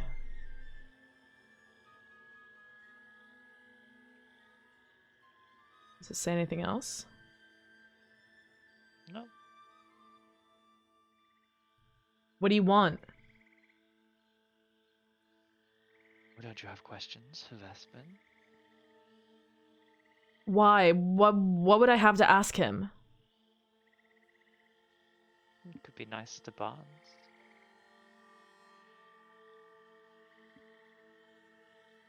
Why don't you give me to Barnes? No. No, you Absolutely don't do that. not. That's not fun. What do you know about Barnes? Is this in your head or you out loud? No, Everything, Hayden sucks at telepathic conversations. This is out loud. everything that Vespin knows, I know. Well, tell me something then to prove it. Zuck's just hanging on to one half of a conversation, like. Yeah, one of you are hearing one half of this conversation. Knox is just staring at him incredulously, like. Oh look, you're evolved now. He's right. Bespin killed him. How? Magic, you idiot! What do you think? Well, obviously. What spell? What do you mean, what spell? I don't know. How would kill? What else is there? Come on. He's still spell? there. He's still alive. Okay, well, thanks for the info. Now shut the fuck up and leave me alone. Doesn't Barnes want to know, though? Aren't you being mean? I'll tell Barnes. Hey, Barnes. What? Fuck, how do I explain this? How do you know that? Who am I? Have you heard of a spell called Power Word Kill? I have heard of a spell called Power Word Kill, yes. I do know that one. Not personally, but, you know. Just wondering. I kind of like Well, look. that's a really strange question. You better not be walking off. You better provide some context right now. I'm with him. I'm with the new guy. Like, I'd really like honestly. some context for that one. I want context too. Everyone just keeps talking to themselves. And so Doug just Asco just looked at Doug and is like, I know they're all so weird. Oh my god. He kind of like sideways over. I just think it's like, Aku definitely hit Roman less hard than he hit me, right, Zug? Oh. No, he did, right?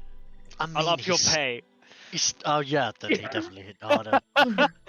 He was holding back.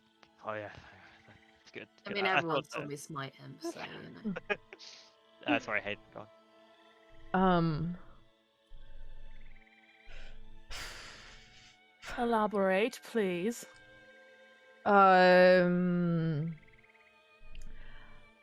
So you know how we're here to go stomp on Vespin's grave and stuff? Yes, I do. Yes. You know how you want to bash his skull in? I do know that, yes. I kind of maybe have his skull in my bag. Why on earth do you have a skull in... What? It's a really long story, When okay? did you get that? A couple months ago.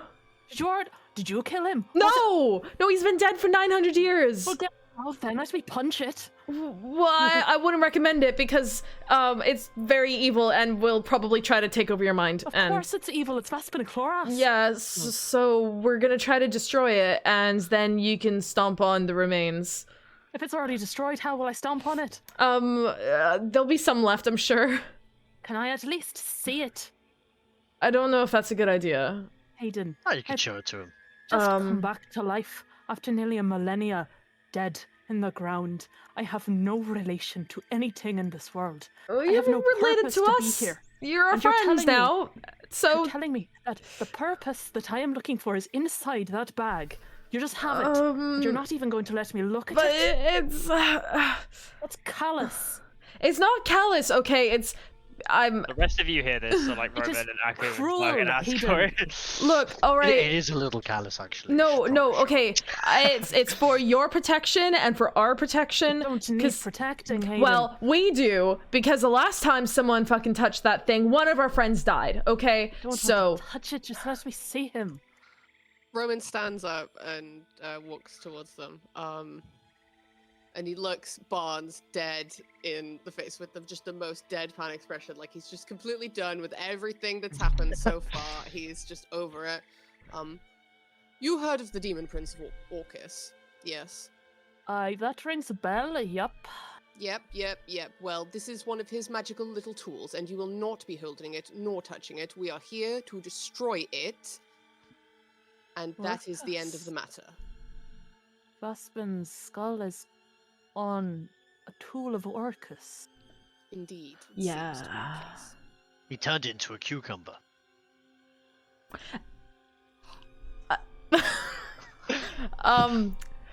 To explain, our code name for this wand of Orcus is the cucumber because I've worked that one out. I do have a brain cell or two in here. yeah, it's not Makes a actually a change. cucumber. Yeah, I figured it wasn't literally a cucumber.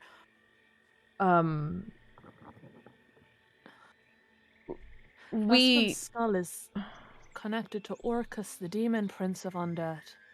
yeah. And we're And here to destroy it. You will be happy to know. since I acquired it and attuned to it, sometimes the voice inside the wand speaks to me, and once I spoke to Vespin, because apparently he's in there too. Come again? Vespin is in the wand. Oh, Hayden, I love you. And you won't let me even look at it? Oh.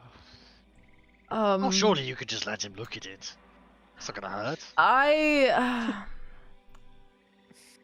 Hayden casts minor image to show in his hand what it looks like. It looks like this. A There you very go. You've seen miniature it. version of the Yeah. Wonderful appears in Hayden's hand. There you go. Barnes looks at it and just looks to the side. This is ridiculous. I thought better of you, Hayden. Look. That hurts. Okay. And he's gonna just turn and walk towards the open door. I found out how you died. Your power word kill, again, could put that one together. Well, you didn't know before I said. Oh, he's Thank really you. smart. You've enlightened an awful amount. I didn't work that one out. Let's just get this done. So I can see him. You're too scared to even show me. What makes you think you could destroy me? We know how to destroy you. Do you? Yes, we do. You told us. How? How? Return you to the grave and fucking stomp on you. I don't know. If Barnes turns around over his shoulder, he hears kind of a slight, I don't know, like a rustling of plate armor, and there's just kind of smiling half-orc next to him with his axe over his shoulder. I was bored of that room too. Suggs wanted to leave that room for so long. Dungeon must explore. You know, So where are we I going? like you quite a lot. You're just gonna pat him, defeated. I feel like Zug has no passive insight. Like, there's probably something on Barnes' face which looks like a man just like kind of just emotionally a bit broken, and he just looks incredibly defeated and sad. Actually, for some reason, I have +6 insight. Don't Oh, ask why. what? I have Oh, no you're Barnes not. idea needs why. a friend right now. Barnes needs a hug. He really looks like he needs a hug. It's like this looks a little bit uncomfortable. He doesn't know how to deal with the situation. He knows the Ah. situation exists. He doesn't know how to deal with it. Oh, Well, I've always thought that a good fight will cheer you up. You know, I'm sure there's going to be one right ahead. I'm not Those aren't much of gonna a be the only ones. fighting man, to be honest, but Ah, oh hey, I did find this. You wanted to know how to make food on demand. right, yes. He's gonna reach Because into it's his almost like a pocket. hush tone, as if like you're giving him some sort of like illegal information. He's gonna reach into his pocket and just wryly just press it into Zug's hand and say, "Try that, but you probably need Roman's help to activate it. Maybe Ascor, but Oh, have I'll have fun." to ask the old man. How old is he when you say old? You know Older I'm than me. stood right here. Well, you're not Very getting quiet. you're not getting any younger. And yet you will all be dead before me. Funny how that works, isn't it? Why? Hilarious. Ah, Aki yeah. just says, we'll see about that. Ah, yes, the circumcision. Him first. So, I'm aware of the time, but as you guys walked as a group, slowly pondering, annoyed at each other, muttering a thing, I will give you eventually, walking down these marbled corridors that have been carved and again have mixed with the tree, and somehow you come to a crossroads.